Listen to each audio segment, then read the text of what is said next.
29th. The field is growing smaller at the Scripps National Spelling Bee in Washington, D.C. Rounds 2 and 3 of the competition take place today as hundreds of kids across the country compete for this year's title. Final round gets underway tomorrow. Looks like Georgia's peach crop is in a bit of a pickle. The Georgia weather hasn't been very good for the peach crop this year. The U.S. Department of Agriculture says that Georgia farmers may end up losing more than 75% of their crop. It comes from an unusually warm winter combined with a late freeze. While dormant, peach trees need a certain number of chill hours. With temperatures below 45 degrees. Yeah, I gotta get another tripod, man. May be just as bad or maybe even worse. I don't know why I thought one was here. Prices at the grocery store. Matt Cook, NBC News Radio, Atlanta. You're listening to the latest from NBC. Go to the, tell me when you, go to our Facebook page. Tell me if I light up another one. You can't miss. Find, fix, or That's free. the, or just go right to the, that's the, Yeah, but I think I lit up another one. Free, but you get more than just free. You know how we can have multiple? Diagnostic I've never done reports. So even Yeah, you have. When me and you have gone downstairs to look at a car and stuff. Okay. 303-781-9858. 303-781-9858. Now scroll On down. our referral list at referralist.com. Nothing is more important than your I health. don't know why yours is Owner's Fitness Gallery, where we sell the world's finest fitness equipment. How do you just go to the site? I just hit the 40% off. True treadmills, Where? and stationary Right there. bikes. Oh, okay. Industry best warranty, 10 years on all parts, Now 30 years let's on motors. And our tough strength equipment, 46 Definitely years not of that one. manufacturing, a lifetime Would you warranty on just all put it there? Two convenient Where? locations, north. No, that's yours. Oh, okay, that's all the floor. One block south of the grid. So, and south of here's the what I'm gonna have to University do. Let me of stop. 470 or fitnessgallery.com. Time to clean carpets. And I know who I'll call Zero Red. I wonder if it could be on my Facebook. I better look. I didn't even think of that. Fresher carpets. Or up on the wind too. Mine's closed. Holy shit, I am so glad I looked at this. Get them really clean with their patented empowered water. No soaps, harsh chemicals, or detergents. Right now, Zero Res is offering... Boy, you never signed me out yesterday. ...sanitized for just $124. Actually, I did, but you're going to have to show me how, because obviously I didn't do it appropriately, all right? Never have to worry about I was wondering, because the way it shows your clear settings are different than the way it shows mine. Zero Res. Free rooms, pre-treated Freaking logged into a $500,000 Ameritrade account. 303-471-5150. 3 rooms, $124. 303-471-5150. That's all. I'm just like, I don't even want to get into it right now. You've got to be kidding me. That's all, just for company. Coming to here for my friends in America. Are you a renter or in the market to buy a home? Did you know rental rates are at all-time highs? If you're renting, you're throwing away money. Someone might have bought me Apple and I would have shot somebody, right? American Financing has helped their customers getting the homes for less money than you're paying for rent and less money down. There are down payment programs which can possibly get you a home for as little as $1,000 What is it? down. CNBC. What about it? They promote Apple left and right. They're always in the headline. You can tell somebody at CNBC owns their stock. 24 hours, which makes your offer on a home I watch CNBC. Actually, Apple's not a bad stock right now. I'm heavy into Bank of America. It's my big one right now. Not someone else. Their salary-based mortgage consultants. I'm hoping they pass their stress test. They've been stressed enough. Call American Financing today, 303-695-7000. That's 303-695-7000 or online at AmericanFinancing.net. NMLS 182334, regulated by the Division of Real Estate. The best way to fix hail damage on your car is with Flexit of Colorado. Serving Denver nearly 40 years. They have highly skilled, painless dent repair. Yeah, look at that. And Nick, the founder, is a master certified technician. Door dings, minor It says not available all fixed without disturbing in this your browser. finish. You won't even know the car has been touched. Downtime is minimized. Only 1 to 3 days total. Call now and save $500. 303-619-6273 or Flexit. Oh, you know why? Because this is like Windows XP or something. Oh, I keep forgetting we're dealing with stuff made in the 30s here. The prices, selection, and quality are amazing.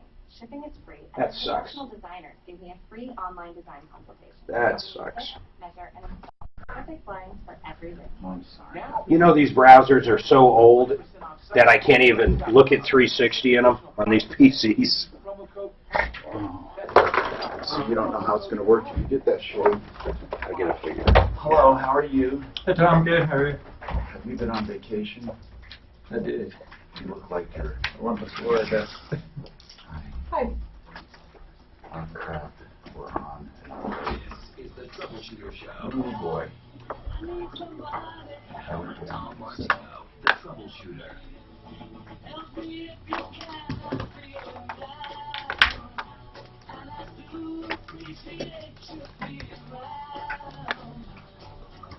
Hey, Tom Martino here. Welcome to the show. 303-713-TALK. 303-713-8255. Here to help you solve problems, answer questions, take complaints. It's a great time to get in because we have open lines. You know, it's funny. Some days we have open lines right at the very beginning, and sometimes we have full lines. But it's always a good time to try to get in toward the beginning or end of each hour. If you only say that you have problems getting in, it's 303-713-TALK, 303-713-8255.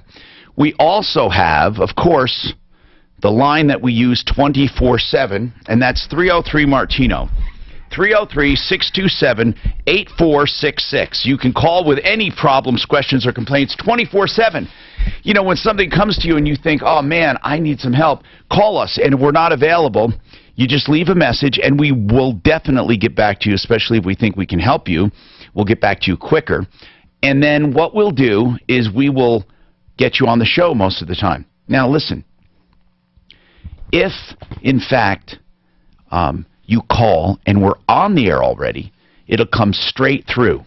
So that's the good part. You can get straight through on the air at 303-MARTINO, or you can simply leave a message. So what's going on? We have a guest today, Mark Trenner, attorney at law for patents, trademarks, for copyrights, for intellectual property of all kinds. Intellectual property, that's something that you make or invent. And so many rip-offs occur in this industry where people pay money up front, usually to these submission companies, and they promise to market it for you or to make you money. And I'll tell you, the truth is most of them are rip-offs. And the big mistake a lot of people make when they invent something is they want to control it from top to bottom, side to side. They want to be in control of everything. Marketing, distribution, manufacturing. Anyway, we can talk about the common pitfalls that inventors come across. And we'll talk to Mark Trenner. So if you have any questions, get your creativity boiling, you can call and talk to Mark. Mark, are things busy in the intellectual property world? They are, especially now. There's a lot of startups, especially here in Colorado. Now, when you say busy, what would be a typical day or problem or challenge for you? I've got people calling me with all sorts of different ideas.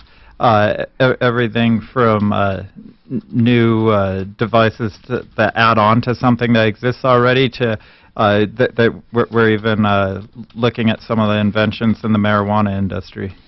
What? Oh, can you say in general what you mean by that in the marijuana industry? Yeah, I mean, there's a lot going on in how it's processed, how it's handled. How it's grown? How it's grown. I mean, and that applies not only to the marijuana, but how you grow tomatoes, for example. There's a lot of similarities.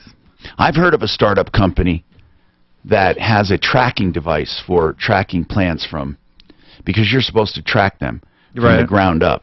And this is a software product. Right. Yeah, I mean, there's a lot. I mean, everything from software to mechanical devices that you put out there in the garden to extracting the juices from the plant. I think that marijuana is here to stay. I think that more and more states are adopting it, and it's an industry. It's a big, giant industry. It is, especially here. So that's busy. What other areas would you say are busy when it comes to intellectual property? Trademarks. Trademarks kind of go hand in hand with patents, especially if you're making your own device and selling it. You're going to put a name or a logo on it that you're selling it under. So a lot of the time that'll go hand in hand. They say, I've got an invention, I want to start marketing it, I want to call it this name, and so then you're looking at a trademark as well. So if you have any questions, give us a call. We do have full lines. I'll get to you now. We do have also a common woman in today. You know what we say. We take common people and pluck them from the great unwashed, have them come in and bask in radio glory. And we're going to talk to her in a second because Suzanne and I learned something today we never, ever, ever, ever, ever, ever knew about libraries. Do you think most people will be shocked? I think they will, Tom. First of all, I thought libraries were going away because I thought, who uses a library anymore? I asked one kid who is going into his senior year in high school, I asked him, do you know the Dewey Decimal System? And do you know what he said? He does know it. They taught it to him in school. They're still teaching the Dewey Decimal System? I didn't know that. I didn't either. They teach the Dewey Decimal System. And for those listening, if you are young enough not to know what that is a whole genre of every book written, I mean, and all the major categories have numbers assigned to them, and then the subcategories have numbers under those, and under those, and under those, and it's a decimal system. And you can drill right down to, well, we'll ask our librarian. 303-713-TALK. Jim, what's going on with your boiler? Jim. Yes. What's going on with your boiler? Oh, too much. What's happening? Now, first of all, is this a commercial or is this residential? Oh, this is a multi-family complex. How many families? 26 units. Oh, this is a big boiler. Well, there are two boilers. They're the high-efficiency boilers that hang on the wall. High-efficiency boilers. Okay, and they heat, so you have two of those for 26 families? That's right. Now, that's just for the heat, not for hot water, right? One of them also takes care of the hot water. How many BTUs are we talking about when you say they hang on the wall? You know, I don't have... We're not talking about ordinary instant or constant flow water heaters, are we? They'd have to be way bigger than that. Yeah. They are excellent heaters. Boilers. But they're big. They're not like a Rinnai you would see at home in a home use. Well, just to give you an idea of the size, about 2.5 feet wide and 3 feet high.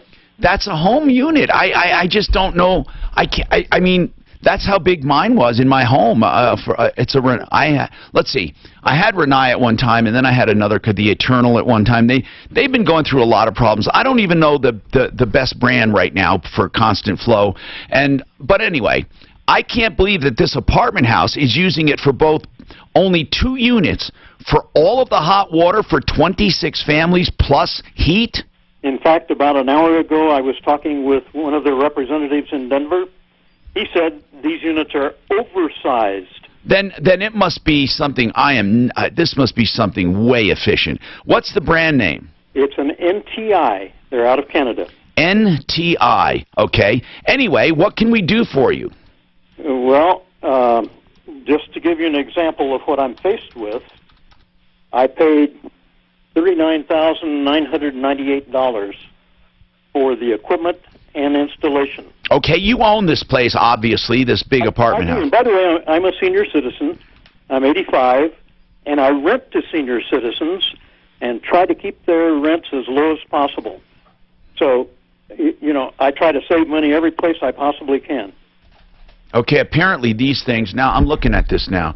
Do you have the Trinity, the VMAX, or what do you have? Which model? Yeah, it's the Trinity. It's the TFT 399. Okay, yeah, these are big honkers, by the way. Big honkers. This is way different than a home unit. We're talking about 400,000 BTU. Is that right? That's probably right. Holy crap. That's the big one. 400,000 BTU. Okay, anyway, let's get to the problem. Where'd you buy this? Okay, I bought it from ABC Plumbing. And what's the problem with it? Yep. What's the problem? It's not working? One of them works just fine. The other one keeps failing. Okay. They seem to have a pretty good warranty. They do. I called and or emailed them or something, I don't remember exactly, and asked them to replace the one unit that was failing. You talking about ABC Plumbing, or are you talking about NTI? TI. And what did NTI say? They said talk with our technical people, and we had talked with their technical people numerous times. And what's their solution? I wrote them a letter on April the 22nd. I mean, what? This seems like this seems like a really stupid problem. I mean, it's not working. Make it work. What does ABC Plumbing say? They installed it. Ask them to make it work. ABC Plumbing sold to someone else. So you don't have anyone else. How long have they been in there? 2013. Okay, so 3 years. How long is the warranty? 15. Listen, do you have anyone at NTI you've been talking to? I do. Hold on. We just have to take this off the air as far as calling NTI. This is a major boiler company. He bought this product only 3 years ago, and they have warranties. I don't understand why he's not getting satisfaction. I just don't understand, Jim. 303-713-8255. Okay, we have a lot to talk about. Someone wants to rant about AutoNation commercials. Oh, I'll let you do that. Somebody has a grandson caught shoplifting. And then somebody wants to know, can she deduct money she's put into her house? All of this coming up.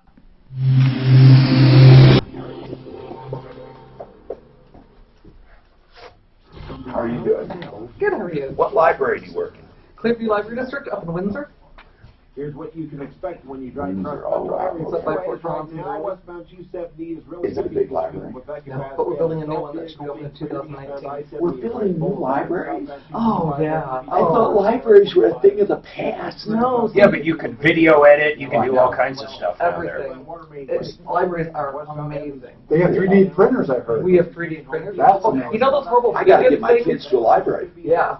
I've never taken my kids, I mean, they have libraries at school, but I don't think they... I'm going to yank that camera from the dude. Now tell me how that works, Mark. I'm going to show you how it works. On this end, it doesn't spin, does it? Huh? On this end, it doesn't spin, right? Doesn't spin. Oh, yeah. Oh, yeah, I know what you're saying. No. How does it give you a 360 picture? I'm going to show you. Or, excuse me, or do we give a 360? Well, no, that's not. I'm totally confused. It's crazy. Is it like little panoramic pictures that you can take and No. a little bit at a time? No. It's nothing like that. The 360 part is on the receiving end, where you move around like you're looking through a window at the room. This doesn't even have a normal... Yeah, it does. I did. Yeah, it doesn't have a normal... Just, Mark, Oh, I know why. He's got the... It's on here, I bet. Yeah.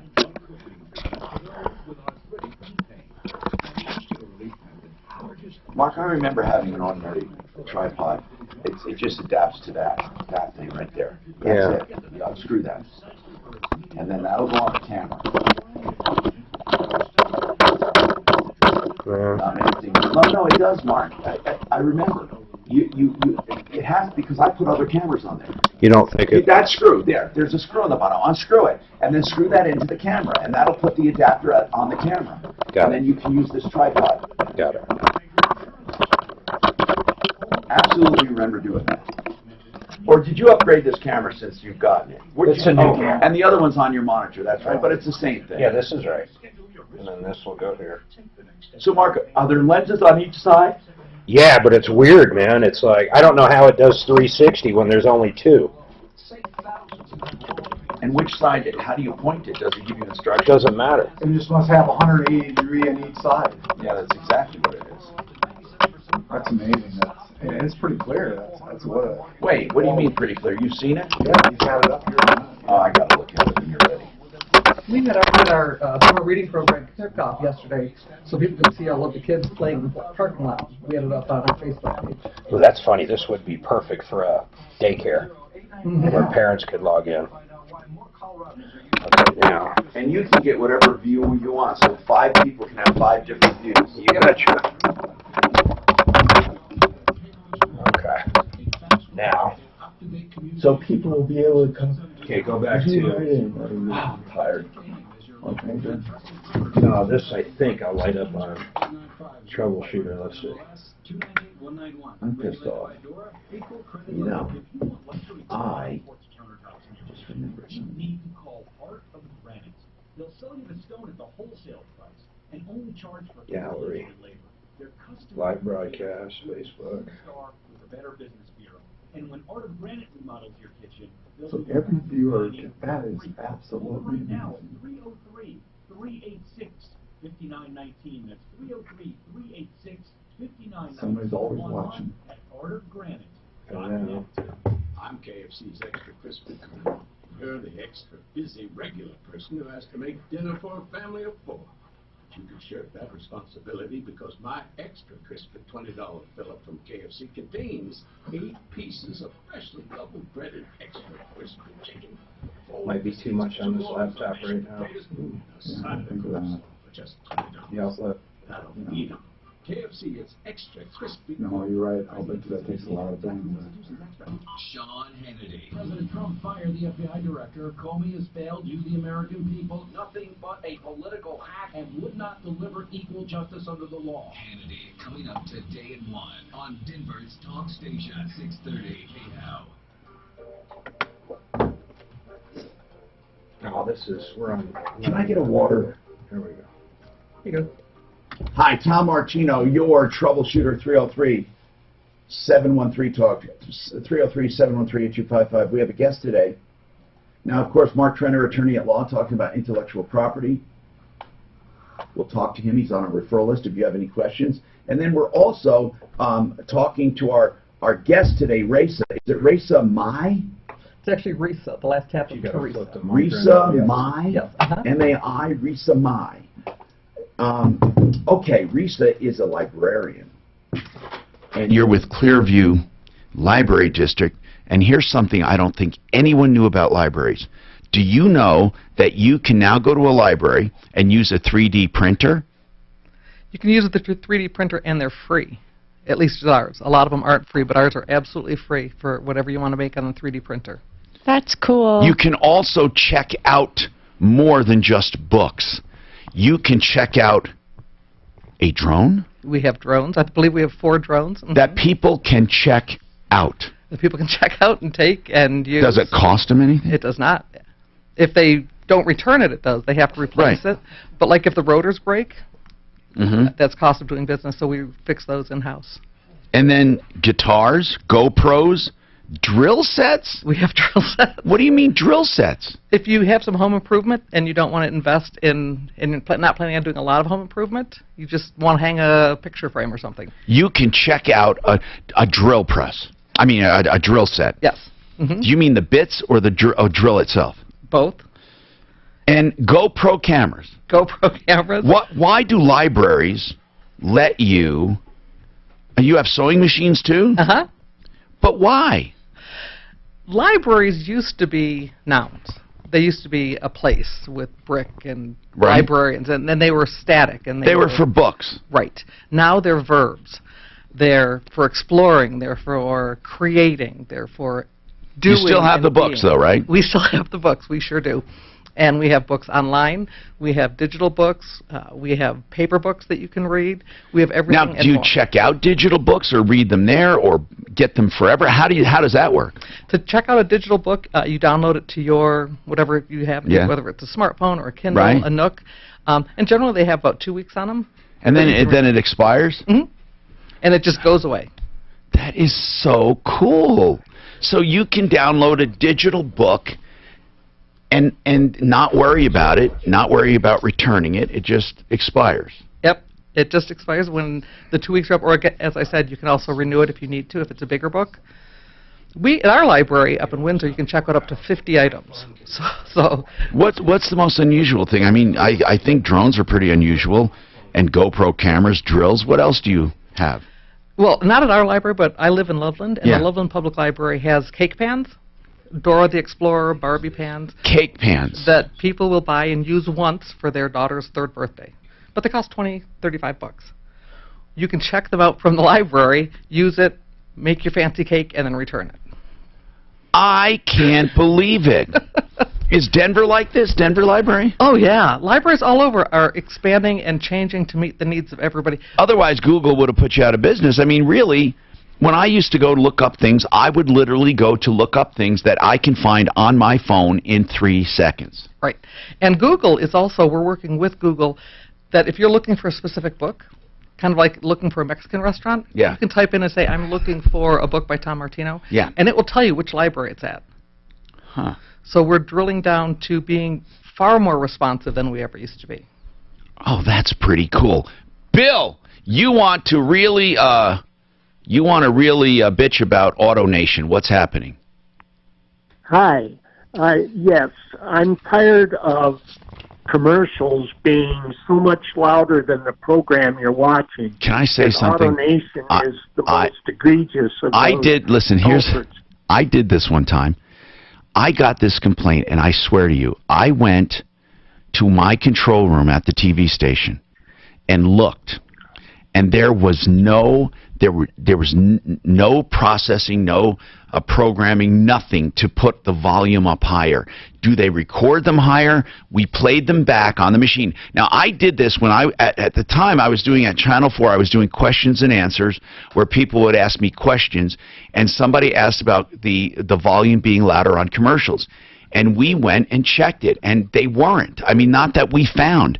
But people tell me that all the time. Now, I'm not trying to stick up for TV or radio or media in general. I honest to God, tried to find it. We went into the control room, and I said, okay, I watched them play commercials. The volumes were not tampered with. Now, of course, even if it comes down from the network, you can see the VU meter, you can see what's being fed, but we had local commercials as well.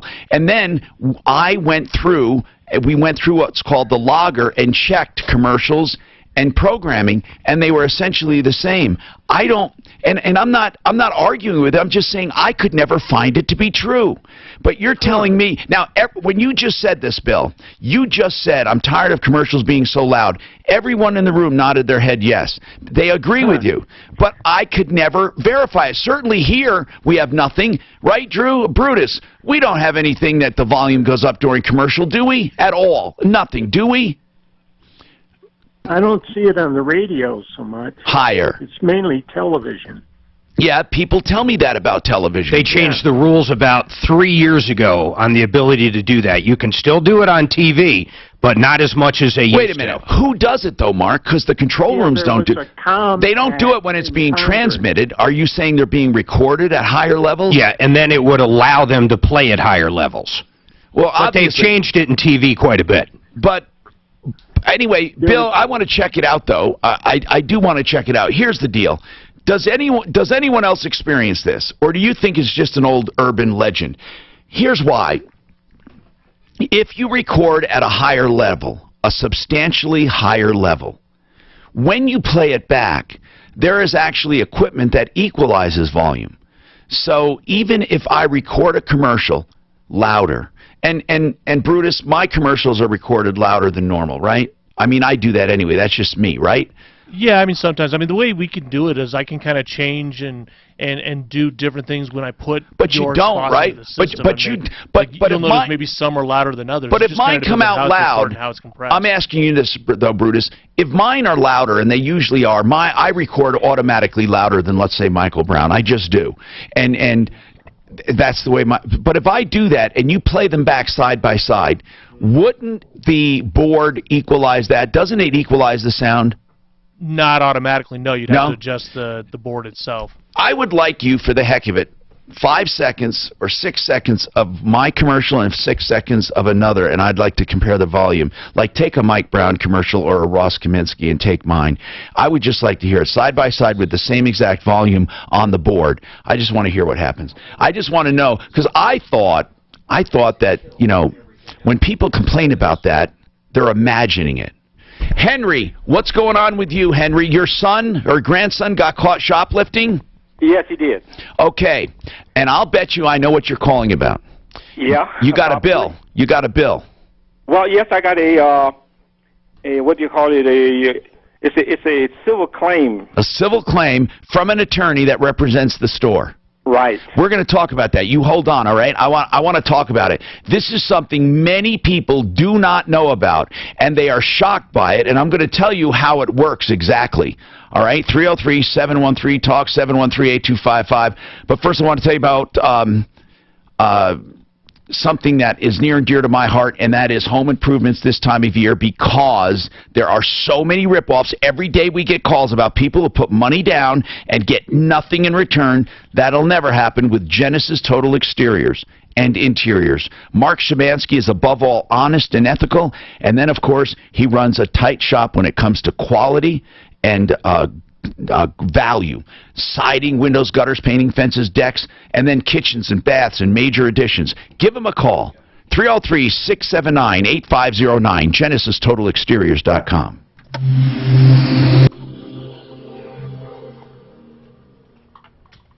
iHeartRadio is the easy-to-use app for talk radio, and we make this app. You hear his commercial, right? It doesn't seem that loud. Just hear. 630 KHOW. Here it's a back-to-back plane. Listen up. Radio on the Michael Brown. Yeah, but that guy's probably listening live. Connected to KHAV, so you never miss a thing. And while we were at it, we went ahead and picked thousands of He's listening on all iHeart. across the country. No, I know. I'm well listening. He's talking TV stations from all around the country. It's super easy. Just download the free iHeartRadio app now. Because Addie's gone and Miles has to leave at 11:30. Where's Addie? She went to the movies. Free of lender fees. Oh, I didn't know that. Get your I didn't I would have never realize let her done that. 18 years of YouTube. Miles has to leave at 11:30 for work. That's why we were just asking. There's nothing we can do.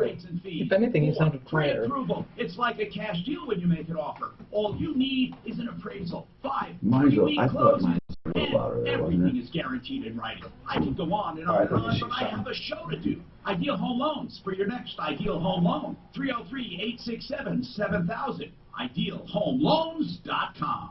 Ideal Home Loans is regulated by the Division of Real Estate, NMLS number 136756. Call 303-867-7000. Example based on $250,000 loan amount, 32% DTI, 740 credit score, owner-occupied financing, 80% loan to value. Ideal Home Loans also on my referral list at referrallist.com. 303-867-7000. Hail and severe storm season is here, and that's why you need to call Golden Spike Roofing. If you think you have damage, call Golden Spike at 303-942-1386 for a thorough and free inspection. For roofing done right to the last nail, call Golden Spike Roofing. Golden Spike Roofing, when your roof needs a fix.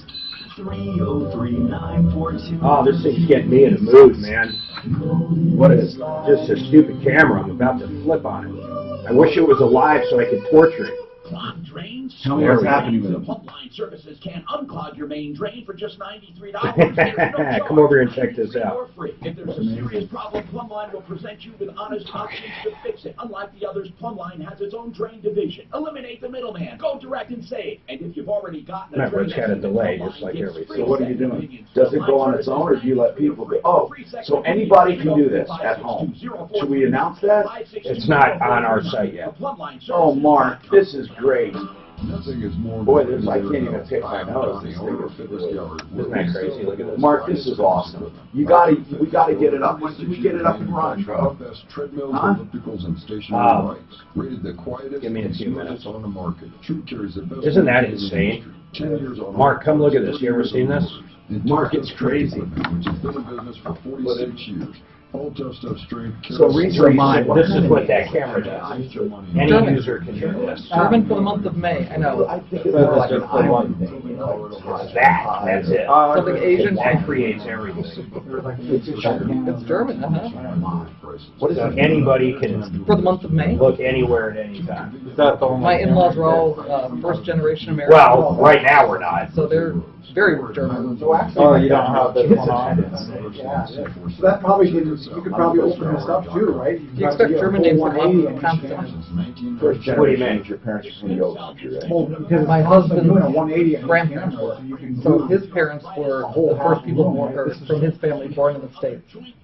Stop and listen. These are I'm first generation. stem cell therapy educational From seminars, free with no Italy. obligation to you. Find solutions to your pain My and parents were little information kids, that though. could change the way you live. With seminars in God, that's Denver, crazy. Tech Center, Little That's Biscuit, not up and on other places, Facebook, then? including It is, but it's on my private account, just testing it. one of these seminars on It's nuts. regenerative medicine. It could be a life-changing experience. Okay.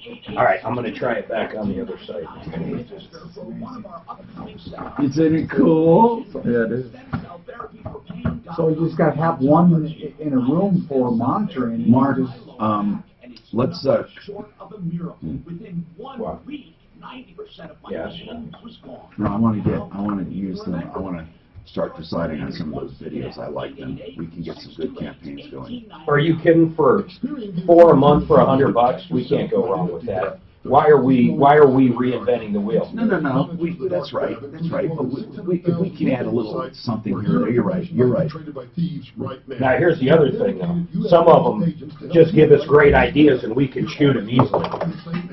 You know what I mean? Those tools at your disposal, plus up to $1 million in ID theft Okay, insurance I'm gonna are try yours this for free for 30 days by simply going to Experian.com/protect. Whatever happens while you're at work today, What do you got to do? all about it camera's this not up. afternoon with Michael Brown. What's the matter with it? And more on 630 KHOW. I think we're stressing that machine, man. That's like top of the line, and we're stressing the hell out of it. Hi, Tom Martino here. Suzanne, Yes. go. You have a Facebook comment? Yeah, so Tiger writes, I heard they play the commercials louder on TV because people will leave the room to get their beer or go to the bathroom. That way they can still hear the commercial. Funny.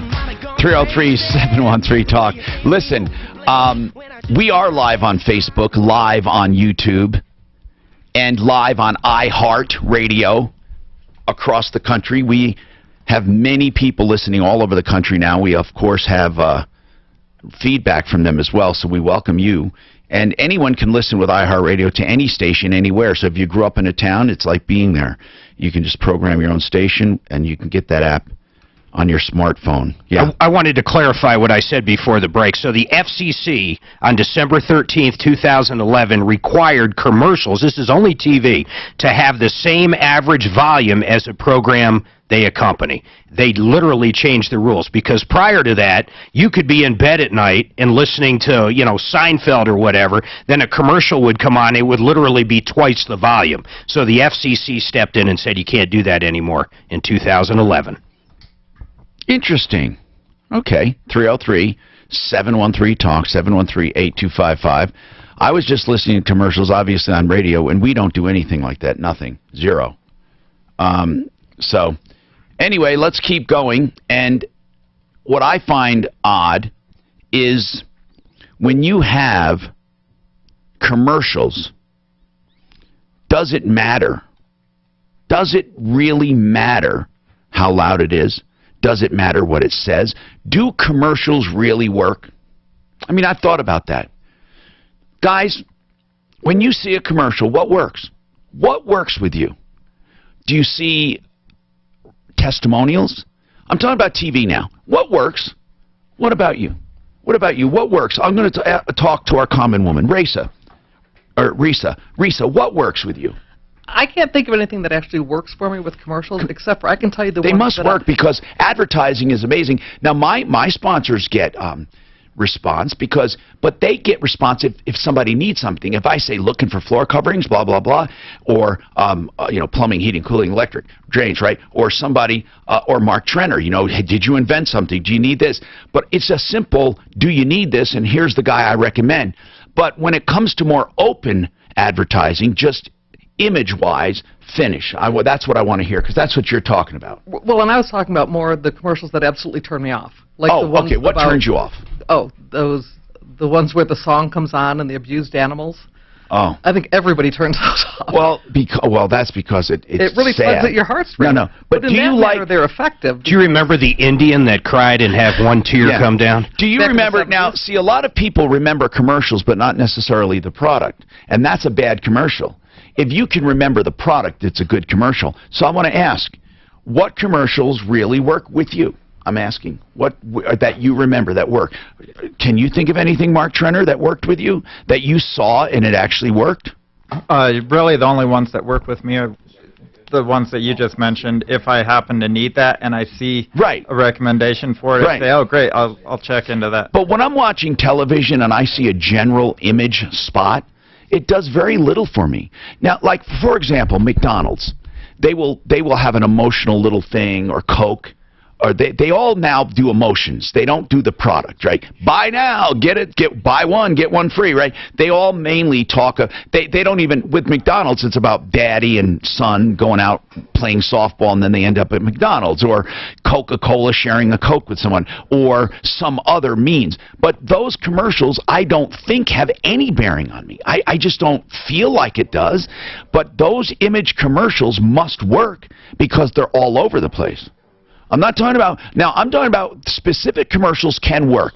For example, if you're injured and you see on TV a personal injury attorney who says, hey, are you injured? I can help. If you're in the need. But as far as general image, I'd love to know what happens. Now, let's talk to Henry. Henry said his grandson was caught shoplifting. Here's what happens, Henry. There is a law in Colorado that allows a store to assess a civil damage in lieu of criminal charges.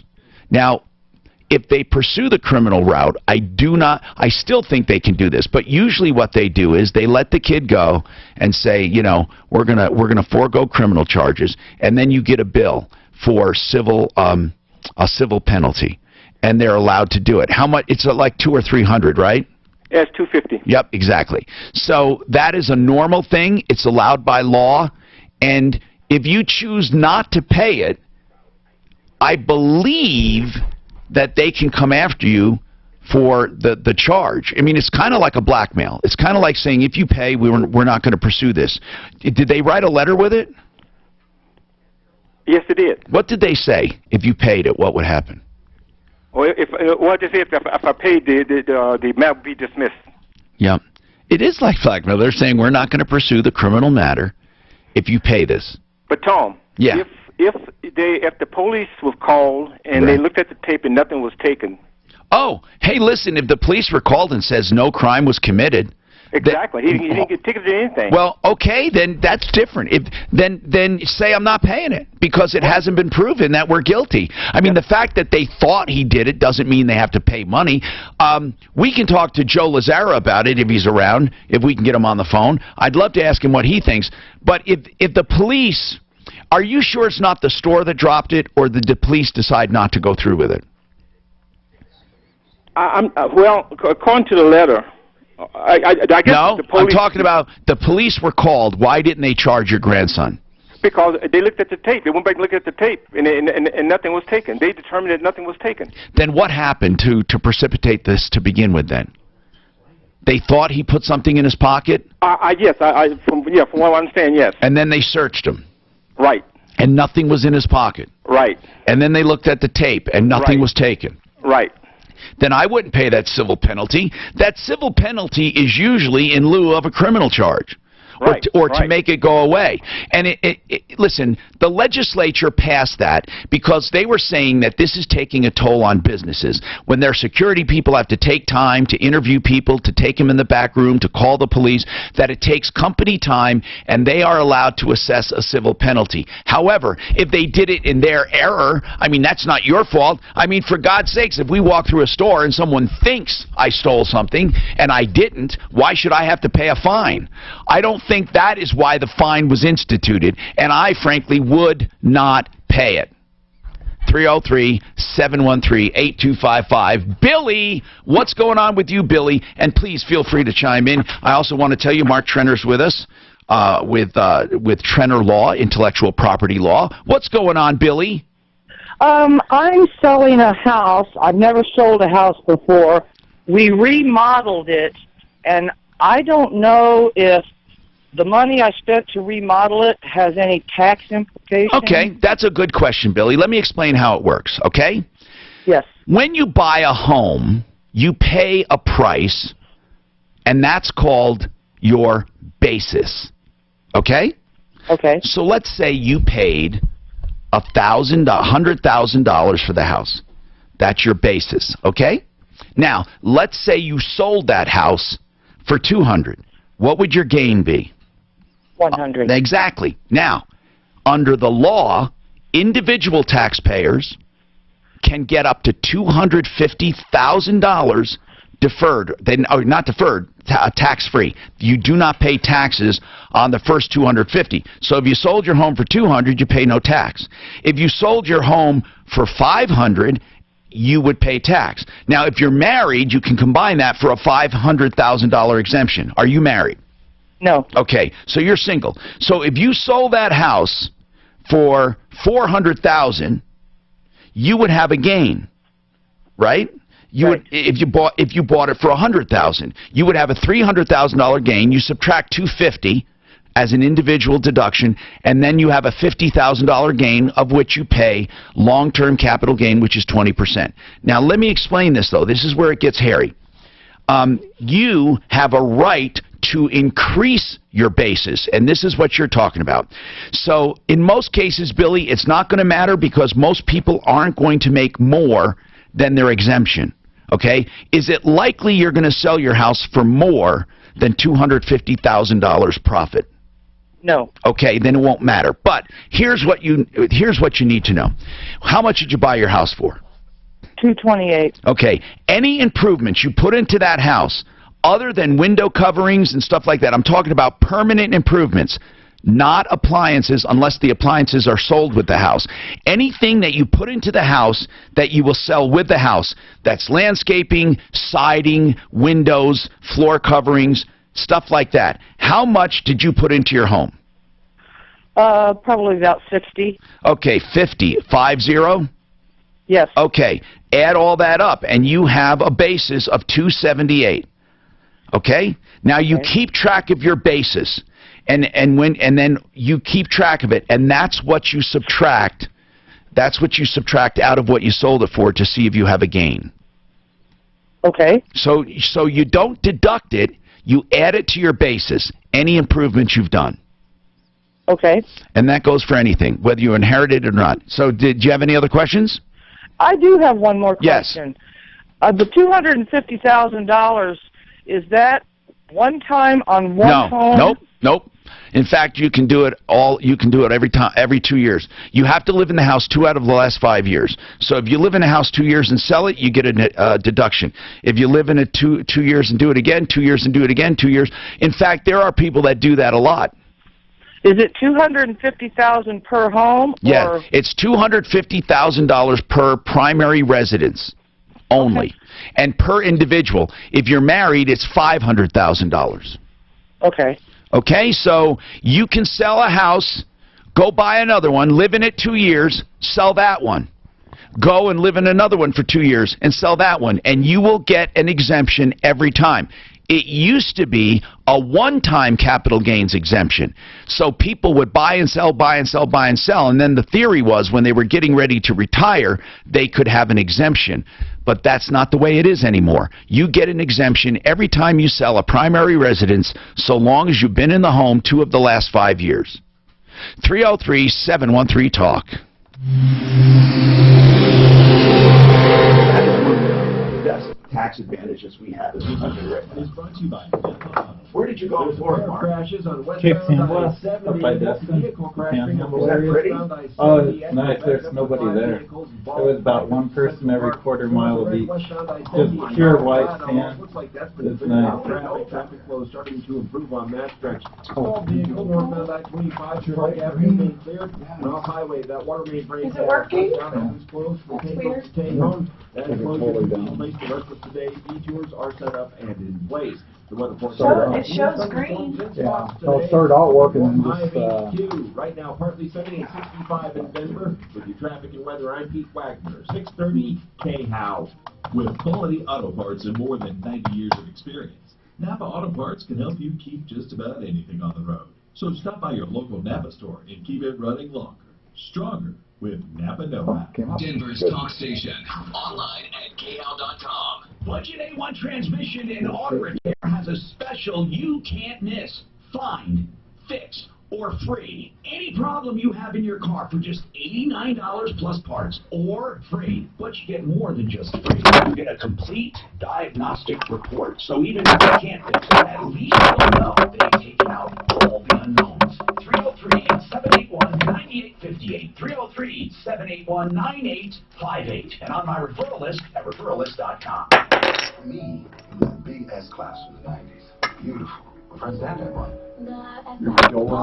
Yeah, she can have yours. I think the 1971 SC was the first Mercedes that just blew me away. Everyone remembers the first time they saw it. They began to long for Mercedes-Benz of their own.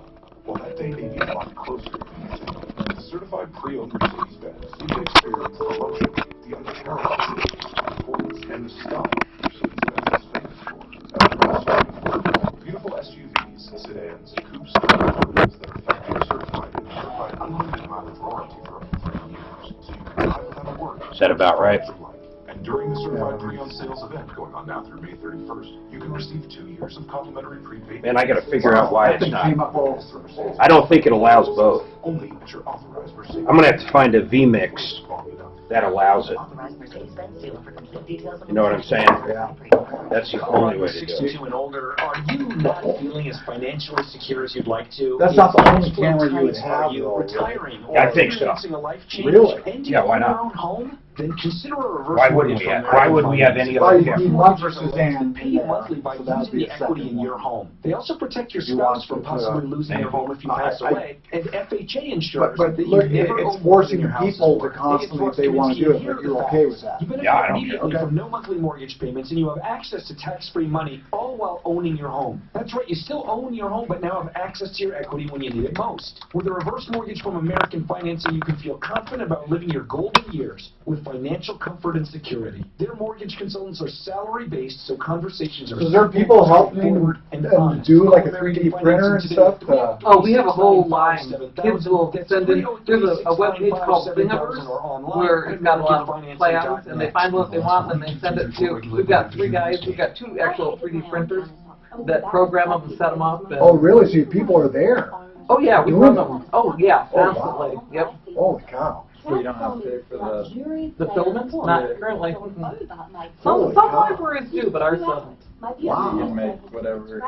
Yeah, the coolest thing we're doing now, there's a hospital out of North Carolina that are using library 3D printers to make prosthetic arms because companies that do it charge a lot.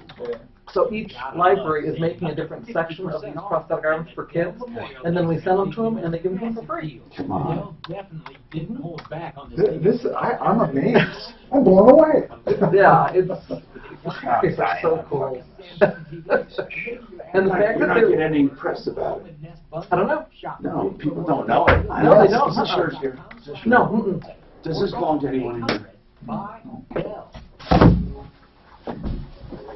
Need a new roof? Call Excel Roofing, 303-761-6400. Michael Brown, afternoons 4 to 7. Mark, we have Freddie at what time? Lawsuit against the college for trying to protect them from mean 1:45. Hey, How old is just Freddie? to read the comments. Join me at 4 Couldn't o'clock tell you. for the Reverend Talk If I had to Radio. guess, 50? 40 to 50? What do you think? No, I'm just saying we can keep this going a good long time. He's not going to die tomorrow. We're tired. He's not like Dan. Hi, Tom Martino here. Welcome. Hey, we're having a fun show. I have some instant message for Mark Trenner. Mark Trenner, if I can prove that I had this idea down on paper and diagrammed, but someone patented it, but I can prove I thought of it first, what happens? That's the old law. You used to get priority if you invented first, but in 2013 they changed the law. Now it's whoever files first. I know it's a disadvantage to small inventors without a budget, but mailing it to yourself, writing it down Doesn't matter. Doesn't matter anymore. It's So- whoever files first. Whoever files first. So you want to at least file a provisional patent. That's pretty inexpensive. Okay, now, we will talk about that coming up. Wow. So it's first to file. If you could prove they found it from you and they took it from you. Yeah, I mean, there's some provisions if you can prove theft, but that's going to be kind of hard to do. Like if you submitted it to a company Right, and then they file. did it, Okay, all right, but that would be hard to prove, like you said. All right, 303-713-TALK. Tim, what's going on with you? Hello, Tim. Good morning, Tom. Hi, Tim. What's happening? I've got a small home-based business. Yes. And I invented a product about 8 or 9 years ago. I've actually been on your show before. I was on your TV show with Max Apple before. Okay, And, what did you? What product were you on with? It was the holiday garage door covers. Max Apple, of course. Max Apple, Max and Elaine live in Denver, and they're wonderful people, and I've known them for years. Max's fame was OxyClean. He tells the story of being a salesman, and he came across this powder, industrial powder they were using on the floors. He bagged it up and went to some state fairs and started using this powder, and people would buy it like crazy. Then he started packaging it. Then he called it OxyClean, and all it was hydrogen peroxide crystallized. That's it. And he went into this, of course, bought that, made that company. Oh, before that, I'm sorry, or was it one of them? Then he had Orange Glow. Orange Glow. He discovered Orange Glow, and there was a local company, employed dozens and dozens of people, and then he sold years ago, and Max helps he and I were helping other inventors, and I remember you submitted a product. We thought it was quite cool. Yep. The garage door art that you can put up for seasons. So for Christmas, you can have a nativity scene on your garage door, or for Halloween, you can have a scene. Whatever happened with that company? I'm still going. Me and Max, we had worked together for a while, and it just wasn't a product that he. It was a different product. Well, what I'm asking is, was it selling? But oh yeah, it's selling. It's selling big time. What is it? Is it a projector? No. It's a plastic overlay.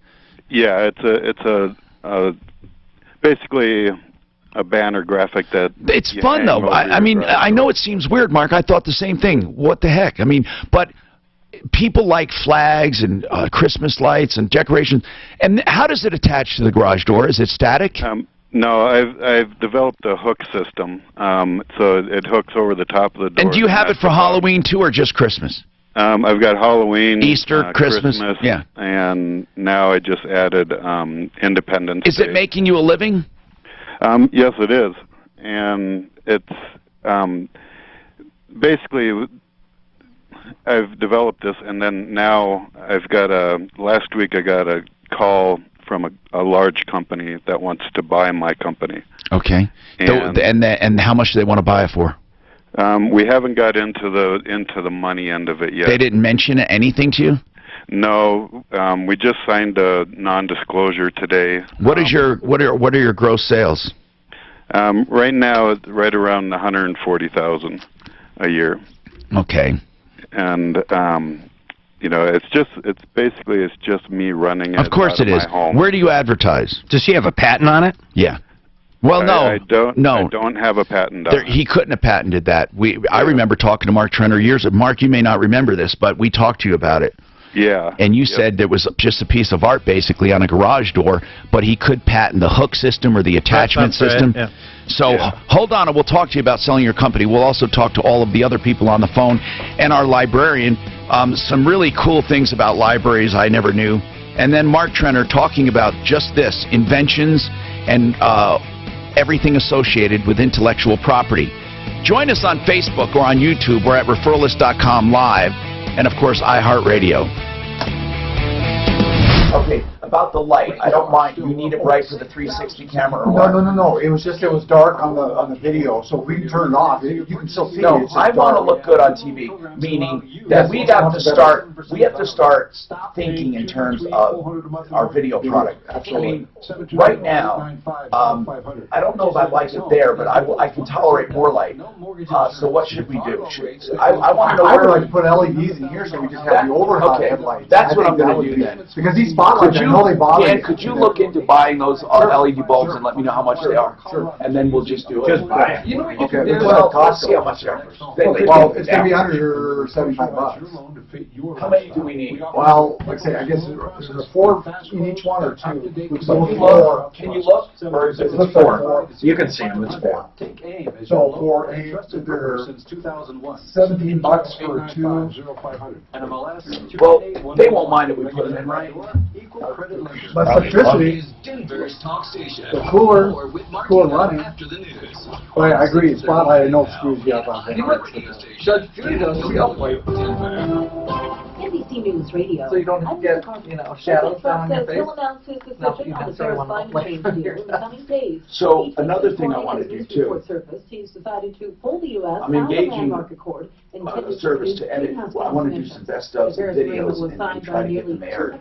Like I want to actually buy a slot. So we need to figure out how we're going to capture video for Pennsylvania that. man is under arrest Say that for again. hearing an assault rifle. How are we and going a to capture handgun video for the at show Washington, that I D.C. can edit International so we can Hotel. have, we can produce a show like once a week, a really polished show of the week.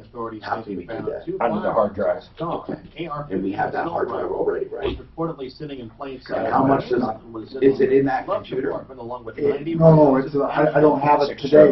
How big is it? Because I can buy one of those little It's tiny, we're gonna end up having to build Do you want me to, listen, Mark, Melania I can buy a Trump terabyte this big. That's what we have. The USB terabyte you have? It's either 1 or 2 terabytes, yeah. Oh, okay. What's wrong with it then? The bad thing, it stops, or every once in a while it'll stop. I don't know, it'll just stop. Probably for editing, it doesn't matter. It's because we're running a TV station off of a. But here's what I'd like to do. Here's what I'd like to do. What do you say we upgrade the computer and put it in there? That's what we're gonna have to do. And just have it ready. I mean, we got to get serious and consistent.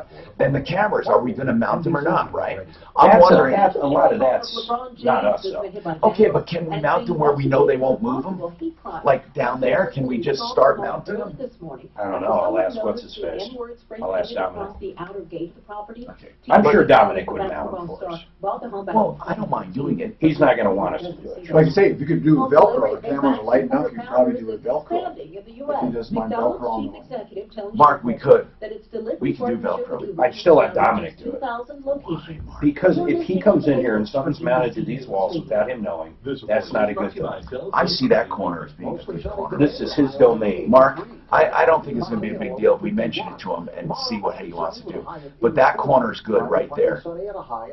And then I see this corner here. Outstanding CD And then I see this the over perfect up products there. to fit your needs. I mean, I don't know what Higher your CDs. To learn more, stop. That's about it, 3 right there. But I'm saying corner, over there, up there.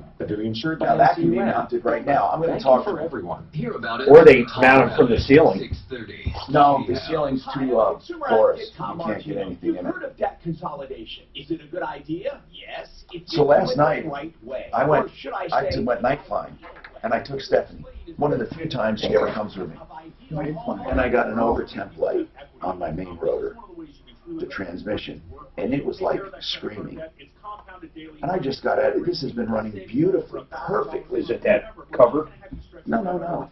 And it's a transmission, so I slow it down. Then it goes from spiking and the alarm, then it goes right down to normal. And I'm flying, I'm thinking, okay, I start heading back. Goes back up again like this. And then it goes normal. And I'm thinking, okay, if something is over temp, it doesn't cool down that fast. And it doesn't heat up that fast. So it kept doing that. Then it would stay high. Then it would go low. And then it would go high again. So, I told the tower I wanted an immediate landing, not an emergency. I just said I had a caution light. They let me right through. I landed, I'm idling, and it's just standing really high. So I open up the cowling when it's shut down. Nothing's amiss. Everything's perfect. Nothing smells, nothing's burning, nothing. So the guy says, in his opinion, I'm going to get a check, but my mechanic, I called him and he said it has to be the probe. Because he just worked on it. Well, here's what he said. Things don't just, if your gauge is working and it did overheat, if it's working, then it would never cool down. And then heat up again. And then and if it did, it would be, even if. So it's a sensor. Yeah, because there's no possible way it could heat up and then cool down. It would cool down over hours and hours and hours, but it was going like this, and then it went down. Will your iPad monitor that? No, not that, but I could have it, yes, but I don't. And here's the thing, I have idiot lights. I have a wonderful emergency system, and it's flawless. I mean, these lights come on for anything. And I've never experienced the main transmission light. I mean, that's, that's the main damn transmission. Yeah, you're going, that's not good. So, I mean, no, if it failed, it freewheels. I mean, you're not gonna freeze in the air. It'll freewheel, which is fine. Then you can land. Well, it's not fine, but I was just concerned. Of all the times, she never comes with me, and I said, let's go for a night. But she did it, and it was such a beautiful night. And I get this ding, ding, ding, ding, ding, ding. What's going on? Mike, you did that on the oil pressure sensor. I was driving along, it just went to 0, like you lost all your oil, and then it would go back to okay, so you put a new sending unit on just the sensor. I'm thinking it's the thermocouple. Yeah. Because thermocouples go bad. I had a tail chip. It was called a chip detector, where it detects metal in the transmission for the tail rotor. I cleaned it off. I said it's just overly sensitive. It kept happening. So finally I just took it up, and sure enough, the gears were grinding. And it would have eventually failed. It would have taken. But this is how wonderful it is. It let me know probably 50 hours before it would have happened. He said there's a lot of life left on that, but you're not going to fly like that. I mean, just get a new one. Well, they were out of sync, so they were... This is the Troubleshooter Show. Help! I need somebody. Now, Tom Martino, the Troubleshooter. Help me if you can. Hey, Tom Martino, your troubleshooter. Welcome to the show. 303-713-TALK. 303-713-8255. Mark Trenner is with us from our referral list. Mark Trenner is an intellectual property lawyer. We talk about inventions and trademarks and copyrights and patent searches, which is very important. Non-disclosure agreements. What the heck is that all about? We'll talk about it. We will. Risa Mai is with us, and she is a common woman, but very uncommon. I love having common people in, because that's just an expression we use for you, the audience. Do you want to come in? Call us or write to us. You can go to this email address, live@troubleshooter.com. You can email us there for anything, live@troubleshooter.com, and just ask to come in as a common person. And you can even get a photo with us, 303-713-8255 or 303-MARTINO. Seriously, though, Risa is very interesting. She's a librarian in Windsor, and I never knew, this is Clearview Library District, I never knew how much libraries do now. She says that they loan out drills. You can check them out, drills for the house, GoPro cameras, drones, kites, guns. They have sewing machines. No guns. No guns. They have sewing machines. Of course, they have Wi-Fi, and they have digital books. So now you can get a book. I hate books as far as books. All my books are digital. I love them.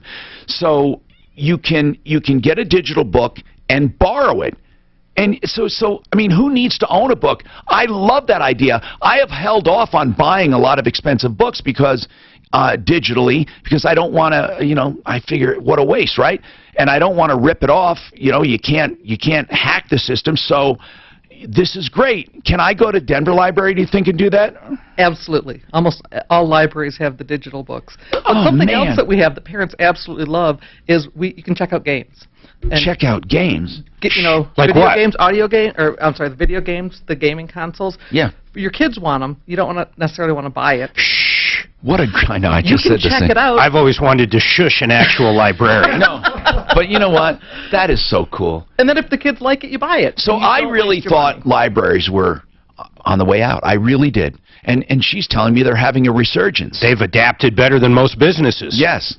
We absolutely have. Okay. And we listen to everybody in our community. That's why when you ask if one library has something, I can't guarantee that every library has the same thing, because we adapt to our community. How about movies? Absolutely. Tons of new movies. Tons of new movies. The Westminster Library, you can check out things like a pass to the Butterfly Pavilion, to the Botanic Gardens. A what? A pass to the Botanic Gardens or the Butterfly Pavilion. You can check it out? You can check them out. You get a day pass, And this is so cool. Libraries are amazing. All right, let's talk to Tim, who called about selling his company.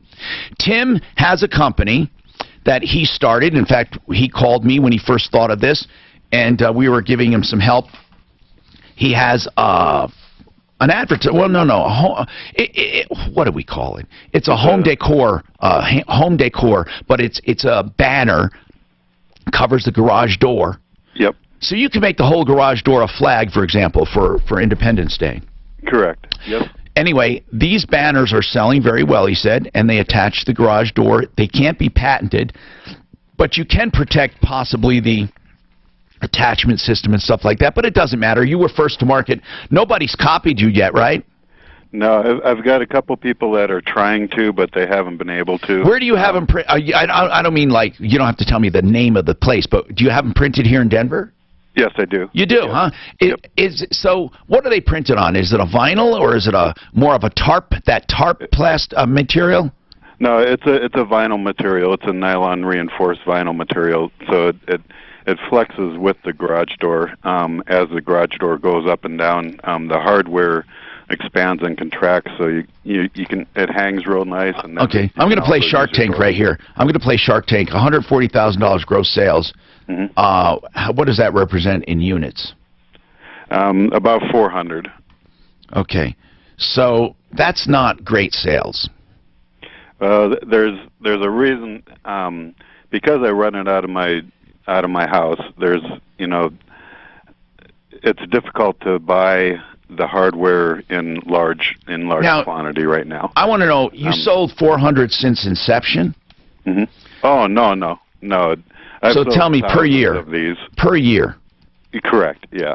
About 400 per year. Yeah. But that could easily be upped. Oh, yeah. So your question is your question, what should you sell the business for? Well, that's... I can answer that. If you want to know how much to get for your business, I would ask for $100 million. See? But you're not going to get it. That's what I was thinking. But here's the thing. If you want to know, are they offering you a fair price? Because obviously, you'd want as much as you can get. You don't want a fair price. You want a ridiculous price. So does everyone. But let's talk about fair price. Mark, this has no asset. There are no assets to this whatsoever except the idea. No assets whatsoever. And no protection for me doing it myself. The only thing he has right now, although he has a head start and he's up to 400 sales, he's up to basically 140,000 in gross sales. So we're talking 140,000. What would this company be worth? There's nothing. Do you have debt? No, I have no debt. No assets, though. And the company that wants to do this, the reason why they're looking at me is because I have the experience. I've had all the research as far as how the hangers work. Of course. How much does a setup cost? What do you mean a setup, Mark? Well, let's say one for Christmas, one for Halloween. I mean, what are we talking here? What does it cost from concept to printing for, not each and every one, but like let's say we come up with an ABC holiday or Justice holiday for Tom. So we have a holiday. How long, and that's a good question, how much does it take to produce one, the prototype? How much? To produce just... It's nothing because they probably do it digitally, right? Yeah, it's all digitally printed. And so how much is one, though? If I want to buy one from him right now for ABC Holiday, how much is it? Oh, retail. Yeah. Oh, it $350. It normally sells for $299.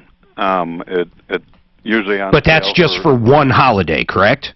Correct. And if I want multiple holidays, how much is that part since I already have the hanging? Your numbers aren't working out for the numbers, but if you do 140,000, it's just not working out at that price that you told me. Divided by $299, let's just say that's about 468 sales. You said around 400, but that's okay. So it's closer to 500 a year, right? That's the large store. That's the large store. All right. So listen, bottom line is this though: it costs around $300, is what you're saying. Correct. Okay, around $300. And Mark, they last for years and years. It's like buying Christmas lights. Okay. Okay, you remember the projector I got you? Yes. Okay, that's less than that. Yeah, but and Mark, you can change it to do anything you want at any time. Where am I going to keep that projector outside? Yeah, you build one that's for outside. If you take a look at my website, you'll see the You can't put the projector in the middle of the driveway, Mark. I mean, come on. I know what you're saying. It's Do you remember the guy that called with the indoor snow machine? Yeah. Need I say more? Now this is also, I mean, what do you think about Mark? The projector doesn't work. No. I don't go. This is a piece of art. I mean, Mark, it's a decoration for the garage door. I don't see how a projector could take its place. But okay, if you wanted to go through that problem, you'd have How to about get power. HOAs? You have to get power to Is it and all okay that. with most HOAs to hang a giant sign on the side of your house? That's a good question. But who cares? Because it's a holiday decoration. Yeah. It's fine with most. So could you have a HOAs. Go Broncos? Well, that's what I'm not large enough to be able to get the licensing for the sports teams. The company that wants to buy me is large enough where they have the licensing for the college teams and the pro teams, and that's what they want to go into more. And that was kind of my next step, but being a small businessman... You don't really have anything to sell except the concept, and you've already done it. Do you have a particular program on the computer you use to do it? I do all the design work. I do on what? The hardware. Just on a CAD? Not a CAD, but just an art program? Yeah, an art program. And then you just download it to them and they print it? Correct. Mark, there's no layout like there used to be. There's nothing. He has nothing except the idea. And I don't mean to put you down on that, Tim, but I don't even know why they want to buy it from you. Frankly, I honest to God don't know what they're buying. They want to buy the name because I basically created this. What's the name? Product category. It's garage door decor. The website is mydoordecor.com. Okay, look it up. mydoordecor.com. Hanging something on a garage door like this is actually, it looks simple, but it's actually more complicated than it is because of the weight and the tensions and. Well, back when I talked to Trenner, Mark Trenner, he said, "Well, I don't see a patent here." And then he said, "Well, he could probably patent the attachment process, or if it was unique." And trademark for the name, especially if they're interested in buying that. Did you file a trademark? Well, that was one of the questions since you were on today. It was like perfect timing, and I don't have a trademark on the name. You know what? These are really cool. This one on the front door is amazing. I love that. That's one for the front door that makes it look like the door's open and there's little gremlins in there. Yeah. Is that an actual photo of your work? Yes. You didn't overlay that on this digital photo? No, not the front door decor. That is really, Mark, that is really nice looking. I mean, that's fun. Listen, what does that front door one cost? The front door is $49. You know, these are cool, but I still don't think you have a lot to sell. I don't know. Just tell me something. No one's listening from that company. No. What are you thinking? What are you thinking in your head? Well, what are you thinking? Since it just started, I mean, I just got a call. You must be thinking of something. Like, if you know what you'll say no to. For example, I'll offer you $1,000 for your company. No, right? No. Okay, I'll offer you $10,000. No. So I want to know when that no turns to yes.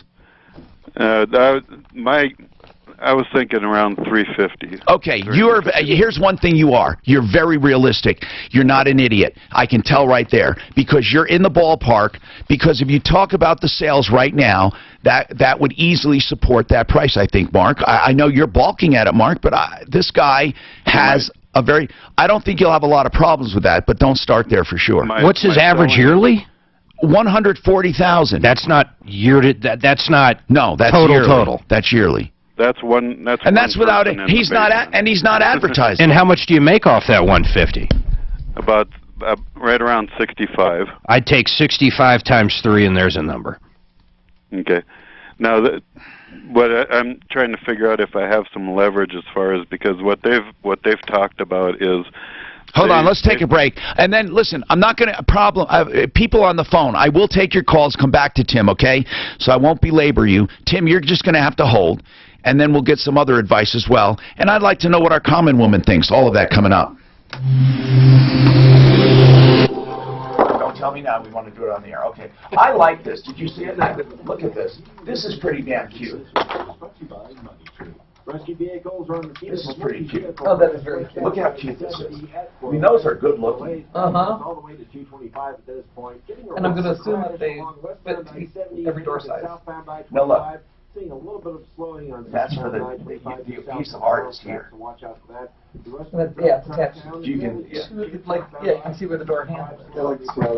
Mark, isn't it pretty cool? Yeah, it is. They are cool. Mark, you know what? You're right. The 350 might be a little out of heart, but I got to tell you, it's not bad. That guy's got a really nice piece of, somebody promotes the hell out of that, or you do the NFL licensing. Especially, like say, college teams, if it's easy to put up, you do it on Saturday for your college, you do the professional on Sunday. What's the commercial they do where they do the life-size posters? Oh, Fathead. Yeah, it's kind of like that. It's a big picture, a picture of anything that you put on your wall. Yeah, just Google that. It's a Merle. You can do a mural of your favorite basketball player. So you buy it? Yeah. Your own, or do you? You can get it licensed. It is like that. It's like a big Fathead's here. Yeah. So it's probably It's just anything that. Oh, it's a head only. No, you can get the whole body. No, you get anything. Yeah, you can get anything. I think you can get a race car or whatever you want to up there. But everywhere I see this, their head. Oh, yeah, that's. But I see. I don't know. All I know is I don't hang Christmas lights. I plug this little thing in my front yard, and my whole house has lights on it. So, like it or not. $39. Got 2 of them. I see. This is so. Fathead is. That's exactly what it is. They're just for inside. They go up, and they're static. They go up statically on most walls, probably. But I think it's pretty cool. I mean, what a simple concept. It's really fatheads can't be patented. There's nothing there. Let's go to the real world, though, real quick. How many people drop $350 on a Halloween? Well, Christmas lights and stuff. Mark, people buy decorations. Yeah, they do. They do. They're expensive. No, wreaths are like $100. The big, reusable one. I just think it's ridiculous. Artificial Christmas trees, I couldn't believe how even real trees. I mean, $100 and you throw it away after 2 weeks. Yeah, I don't think it's a bad idea. And also, it's not just Christmas. I just don't see it being crazy. Like most people aren't going to pay that. Mark, I think that you could actually get the price down. I think he's probably not looking at efficiencies. I think for the front door, $49, that's a deal to me. If he could do the garage for $149, I like the front door better because more people are going to see it. And it's way cheaper, $49. Well, the garage door is pretty cool, and it's a big design, like it's a nativity scene or something. It's pretty cool. And it's facing the street. Yeah. So you've got a couple of. I mean, but that's why they're doing free. Plus, how easy is it to put on? I don't know. And then The when you front fold it door- up, to store it, is those creases going to be in there? Or? Was it roll up? That's 720-580 cell. And who's the candidate for stem cell therapy? Well, anyone. Yeah, no, they got some good cool because designs. it can put off surgery. For the in many computers cases. now, and It then you can can just put knock off them out. surgery altogether in other cases. And in all cases. You said they were vinyl? So Let me tell you what, if I lived where I used to live and my neighbor put some shit up like that, this is the same guy that leaves his Christmas lights up. I'd freaking have a heart attack. free of charge. I hate to poo-poo this idea. I don't like one bit of it. Not one damn bit of anybody hanging up a 90-foot sign across the cul-de-sac. So you're that guy in the neighborhood. I am that guy. That's why I moved out of the neighborhood. Every neighborhood has one of those. Poo-poo this idea all day long, damn it. The rest of us don't like you. The guy that was right across from us had a bear that was 12 feet tall that I sat in gotta his say, front yard. I never in a million years thought I'd ever live in the city. I was a country boy. I've never, except for recently, I've always had acreage, horses, a big house in the country, never wanted to be near people ever. I just can't believe how much I changed. That's how I am. No, you're in the country now. I know. That's what I'm saying. And you're completely opposite of what you were. Not completely, but here's the deal. I just don't know. I still love it when I do see that atmosphere. I still remember it and love it, but it's so convenient. Oh yeah, we'll mention it in a minute. Hello, I'm Tom Martino. Welcome. Hey, let's not forget, Small Business Seminar, the 6th next week. Yeah, if you go, you know what I didn't realize? I didn't realize it was next week, and I just looked at the calendar the other night. Tuesday. Yeah, it's coming up. So people, go to referralist.com, and the top level menu, the main menu, go to the far right on that menu item, and it says Small Business Seminar, sign up. Also up there, you can download Overtaxed, the book on protesting your taxes. Even if you didn't get it done, there are still ways to do it, and especially for next year. But I want you to see how to protest your tax valuations. That's a free book provided by us at troubleshooter.com or referralist.com. Hit the menu button that says download Overtaxed, which is the book, or sign up for the Small Biz Seminar. At the Small Biz Seminar, we believe that you may know what you're doing. For example, Mark Turner, he may be a great attorney. We may have someone who's a great plumber, somebody who's a great mechanic. But do they know how to run a business? Most of the time they don't. They really don't. They don't know marketing. They don't know bookkeeping. They might have people do stuff for them, but they may not be efficient. What about credit card charges? What about taxes? What about positioning yourself? The competition. Whatever there is to do in business, we're going to talk about it. And it's all free with no obligation. We're simply trying to help out. That's what we do. Okay, I'm going to keep going here. All right, so hold on. Carolyn, what's going on? Carolyn. Yes. I think you've called me before. We have. I've done the show with you before. It's this is where you had that this drug that you said killed your son. It was he was overdosed, right? Correct. Can you hear me okay? Because I'm on a friend's phone and I'm on speaker. No, I can hear you fine. So to make a long story short, she went to a compound pharmacy, and they mixed the wrong dosage, and her son died. And, of course, there was some controversy there. I don't think they admitted they did that or that he was overdosed or whether it was a direct connection. I don't want to get into that right now because you want to push something else, right? And I do want to help you. You went through a terrible loss. What can we do for you? I had a GoFundMe account. It's called Jake's OD for Safeguards in Compounding Pharmacies.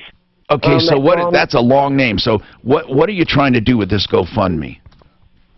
Well, I've invested over $50,000. What are you trying to do, dear? What are you trying to do with it?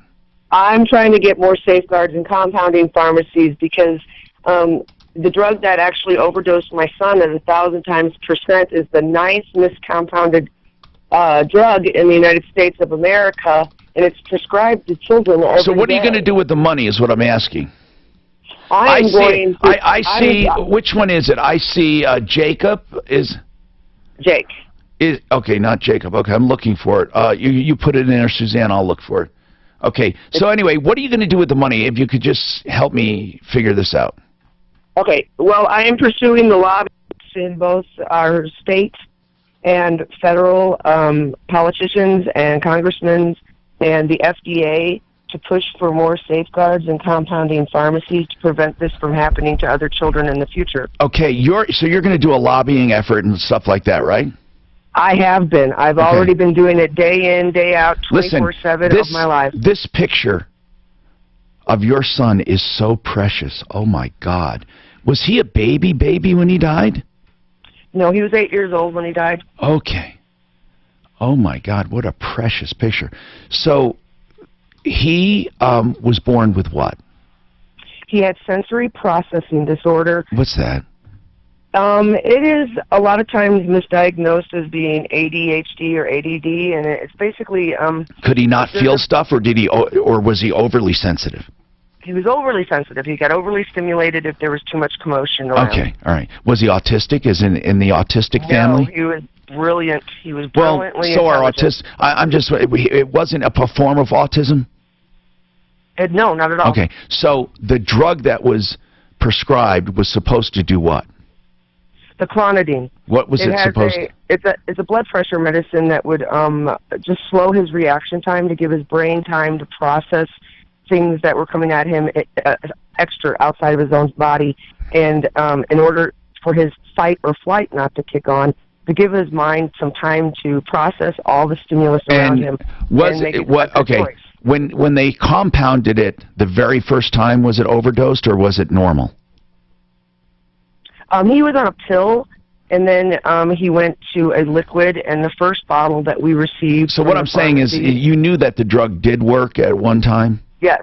Okay. It did work. It lasted about 4.5 hours. It had about a 4.5 hour time in his body, which was just enough to help him get through school. Okay, so really, the problem came when you went and started having it compounded. Correct. The second bottle was made at 1,000 times too strong. He was supposed to receive. Oh my God. 0.03 milligrams. So, he received. But how long after that overdose did he die? About 2. Well, he spent 4 days in the hospital with brain swelling, seizures, and coma, then what? hallucination. He was released from the hospital with some residual brain swelling, and about 200 days later, he kicked into an autoimmune response that caused him to go into clotting. Is that why is it because it took so long, I hate to put it graphically, to die, is that why they're saying there's not a connection? Because they denied it, right? Oh, they haven't denied it. They haven't said either way. Well, did you ever pursue it in court? Oh, absolutely. Well, what happened? They've shut down communications with me. They will not talk. I mean, did you sue them? There is no such thing as shutting down communication if you sue them. No, I'm just curious. Okay, well, you can't sue in Colorado, Mr. Martino. Yeah, you can. Because in the state of Colorado for many years they deem children worthless Carolyn, because they have no Carolyn, I'm asking you a very simple question. Did you sue the compounding pharmacy? I filed a claim against their insurance, yes. Did they offer a settlement? No, just wait. You did not sue them in a court of law. No, I did not. You really should have. You really should have, Carolyn. Well, you know, that's something that's on the list, but... But, I mean, how long ago? It was 2015? Hold on, it was... He died June 2016. Listen, you need to see, Carolyn, honest to God, you need to see an attorney, and I know what you're talking about as far as loss, what they're worth. What you mean is the amount of damages, but this thing, you really should not let this thing go. I'm serious, Carolyn. I'm looking at your story here. Okay, I don't mean to cut you short, but I've talked to you several times, and I did not realize you hadn't sued. You really need to look into that. If they overdosed your son, and you have proof of that, I don't know what the hell you're waiting for. Yes, Suzanne. I thought she was offered a settlement. She had an attorney retained, and she was offered a settlement, but they asked her not to talk. Is that right, Carolyn? And she took the settlement. Right, they offered me a settlement of $109,000 but you had to do bills only. But you had to do a non-disclosure, right? I was not allowed to talk about the overdose again. And you want to talk about it to help others? Absolutely. I don't ever want to see another child go through what my son did. But this sounds kind of weird, and this is what I mean. I don't mean you sound weird, but this does. Listen to this. Just because a compounding pharmacy made a mistake, I don't see where the campaign is, because compounding pharmacies can make mistakes every day with every drug. So you know what I'm saying? It doesn't seem logical to me. What is the campaign about? Well, you know, it happens all the time. No, you say it happens all the time. What happens all the time? The overdosing of clonidine or the overdosing? Yes. Who said that? Clonidine in children. It is documented. There's been children that I've had an you're telling me that overdosing on clonidine is very common. And number 9 in the United States. What do you mean number 9? The number 9 most miscompounded prescription in the United States of America, number 9. And it's due to the fact that the powder comes in micrograms. Okay, I see. Micrograms. Well, you sound like you know what you're talking about. Okay, but I did not realize it was such a problem, but what do I know? I mean, why would I know that? So she is saying that clonidine in particular, because it comes in micrograms, is a very, very, very dangerous drug because it can be easily overdosed in compounding pharmacies. So that's a very interesting, it's very interesting. Unfortunately, it's very tragic as well. 303-713-8255. Approval reverse mortgage. If you're looking for a reverse mortgage, look no further than Approval Reverse, because if it's not right for you, they're not going to recommend it. If it's a great retirement tool, they'll let you know. It's not for everyone. Reverse mortgages, approvalreverse.com.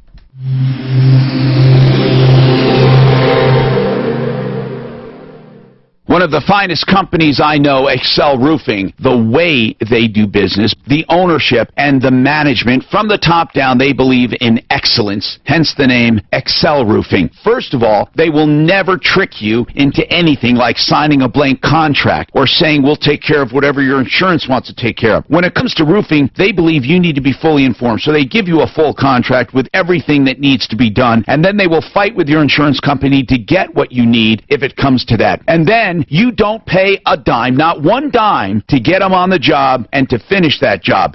Then, only if you're 100% happy, you pay. And by the way, they don't even have a cancellation penalty because they know that they will earn your trust, your business, and your loyalty. That's Excel Roofing. 303-761-6400. Whether it be a repair or whether it be a major replacement, keep them in mind, especially with the storms coming. 303-761-6400. ExcelRoofing.com. Nothing is more. This chair is crazy. I know. It's got to be a way to So I have a. If there's not. I've tried everything. It'll go up and down. Yeah, you got the hard one. What's just boys, girls? My boy is 10, girls 12. Mark will hold. Which has been in business for 46 years. 811 and carries a lifetime warranty on all parts. 8 boys. Your money on Is that you younger girl or boy? I think that boys are way harder than girls. No, but I can tell you a horrible story about. Now, I'm talking about neatness, and I'm talking about obedience, and I'm talking about diet, and I'm talking about. I find my daughter is just a dream. Yeah, but she's so young. The hormones haven't kicked in. But my son is a pain in the ass. Yeah, see, boys are. I love him dearly. He's a pain in the ass, you know.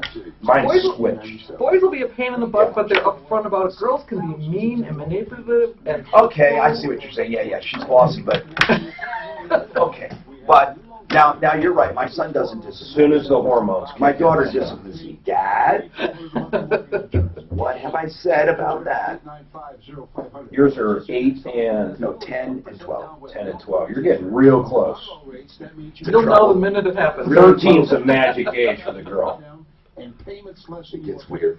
Oh, the hormones are unbelievable. And it's not just her; it's all of her friends too. Oh, damn friends. Well,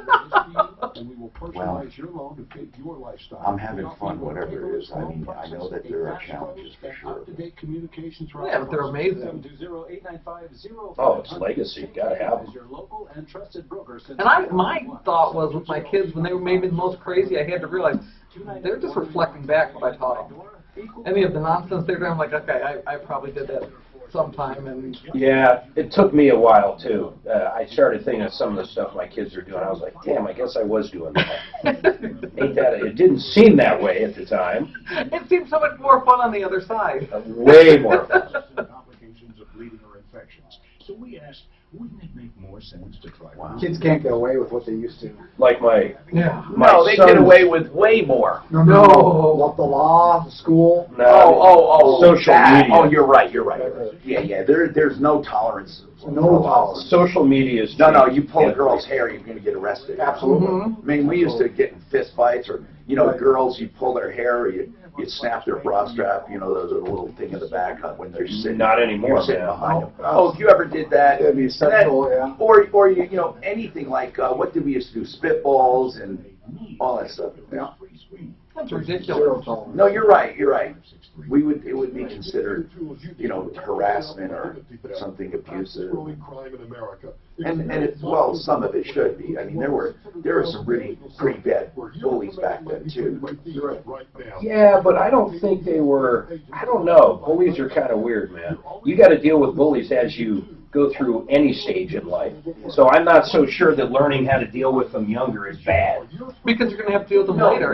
Even when you're 30, you're going to have to deal with them. It's not bad at all. You're right. If you're completely sheltered from it, the first time you're away from one, it can get pretty weird. Yeah, you're not going to have any of the tools to deal with it, emotionally or reactively. But there are bullies that are hyperbullies and stuff can really. Well, the ones that go in with a gun and shoot up the class. Well, those are the hyperbullies.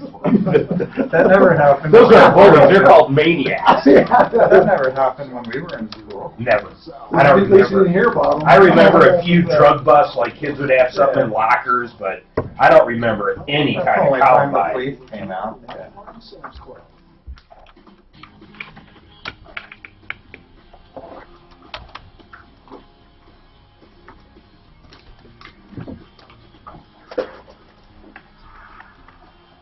Hi, Tom Martino, your troubleshooter, 303-713-TALK, 303-713-8255, here to help you by solving problems and just, answering questions, taking complaints. I love doing it, and I love when people say, hey, Tom, you helped me a few years ago, you helped me do this, the show helped this, we did this, we did that, and it's fun, so thank you.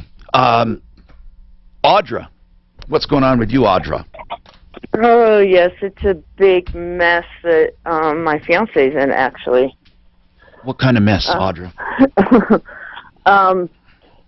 Back in November, he was trying to take his ex-girlfriend home, and she had thrown a big soda at him, and he had put his hand up to kind of block it, and she called the police, and he was arrested for domestic violence. The one male police officer... Yeah. Well, listen, I don't mean to. I'm saying that that's what he said. He put his hands up. I mean, I will tell you the truth. There's not one person in the world, first of all, that ever is guilty when they're arrested for domestic violence. I mean, that's true. Every one of them is going to say they're not guilty. So unless you're there, you really don't know what happened. But I will say this on both sides. First, it is too easy to get arrested. That's true. I mean, it doesn't take anything except someone saying something. But here's the sad thing. In the cases where people probably should be arrested and put away, they're not even reported sometimes because the women are so scared, they're so frightened. So Audra, I just want to say that I don't know what happened in this case and why he was arrested. She said obviously that he threatened her, right? Well, she said that he backhanded her. Okay. Well, did she have a mark on her or anything? No. Okay. So did he hit her? No. Okay. So he was arrested. And the male officer believed him, wasn't going to arrest him. No, here's what you do. And they have to arrest. They don't have a choice. So here's what you do. I tell people this all the time. When you are not guilty, you don't plea, you don't do anything. You fight it.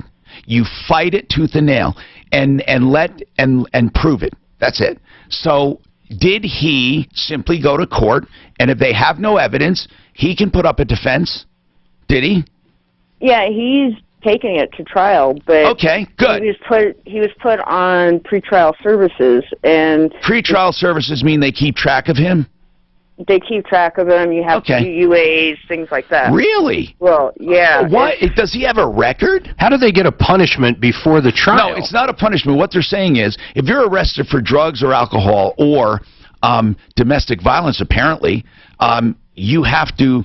Pretrial services mean that they want to keep track of you to make sure you show up. So in addition to you paying bail, they want to see that you're on the straight and narrow while you're getting ready for court. Whether you're guilty or innocent, they want to make sure you're not taking drugs or alcohol. And then also, in some cases, how do they impose penalties before you're found guilty? Because you're out on bail. You're out conditionally. It's not a penalty. They're just saying abstain from drugs and alcohol. You can't travel. And there's certain things. It's just to reduce flight risk. So, Audra, if he's on pretrial services, what's the problem? Well, the judge that is seeing the one case, which was for... This is just a mess because he was rearrested in December. Why? Because they refiled it as a felony, and they're trying to get him. Wait a minute. He was first arrested on a misdemeanor? Yes. When? What month? In November. And then a month later, they refiled it as a felony? Yes, and the habitual felony, and he doesn't have What any does felonies. habitual felony mean? That means that you have many felonies. Well, that means 3. So does he have, is this his 3rd felony? No. Okay. Well then, Audra, it doesn't make sense because they can't charge him with being habitual if he has no record. Maybe he's not being straight with you.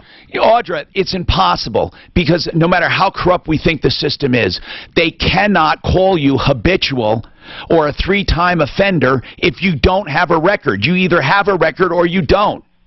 He does not have, he's got 1 felony. The rest of his record's misdemeanors. And how many misdemeanors does he have? 3 or 4. On what? What are they? They're just on different things. Okay. All right, so let's get to this then. He was rearrested, not rearrested for a new offense, but refiled as a felony, right? Uh-huh. Okay. And then this felony, the reason they would do that, the only reason they would go from misdemeanor to a felony is if they had overwhelming evidence that something major occurred. In other words, it's crazy, but it's the severity of the case that determines whether it's a misdemeanor or a felony. Now, they used to all be just felonies, I mean, which is terrible because what have you got, you know, like you hear the classic guy smashing a cell phone or slamming a door, right? Okay, you get arrested for that. Getting a felony for that would be crazy, so they have misdemeanors. But if they give you a misdemeanor in the beginning and then change it, wow. They must have found either physical evidence, she must have been examined by a doctor, something happened that made them refile it. What happened? We're not sure. We've got a public defender. Okay. She's only contacted him once, and that was the day of trial. So on this felony. And we haven't even seen a discovery on this felony. On this felony that was recharged, he wasn't rebooked and handcuffed and put in jail, was he? Yeah, they put a warrant out for his arrest, and he was pulled over. Okay, and when he was pulled over, they rearrested him. Then he got out again on the same bail? Yeah, no, I had to re-bail him out on the felony. So he at one time had bail. He had. Okay, so now he's out. So now he's out on a felony bail and for domestic violence, and he's going to court when? And the misdemeanor, and then they dropped the misdemeanor a month later. Okay, well, of course they did, because you can't have 2 charges for the same thing. Yeah, and that's what the judge said. Okay, so now he has a felony domestic violence charge. He's out on bail. What is your question? Well, this whole thing is, especially with the public defender and stuff, he's been in jail. They've revoked his bond every month, postponed his trial. Why?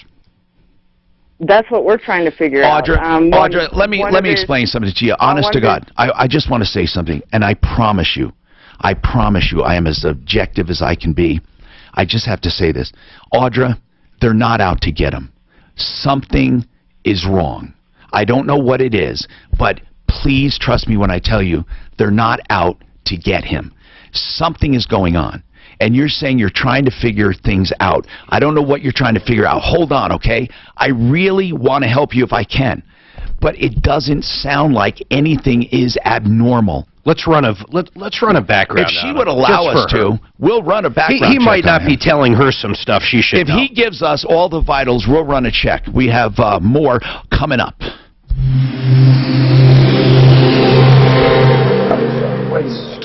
I don't think he's telling. This report is brought My first question is where was he taking his ex-girlfriend home from? Why was he with his ex-girlfriend? It might have been before he met her, but I don't know. I picked up on that too. Who knows? But it says here in Colorado 3 times is habitual, so he definitely, this would be his 3rd felony or more.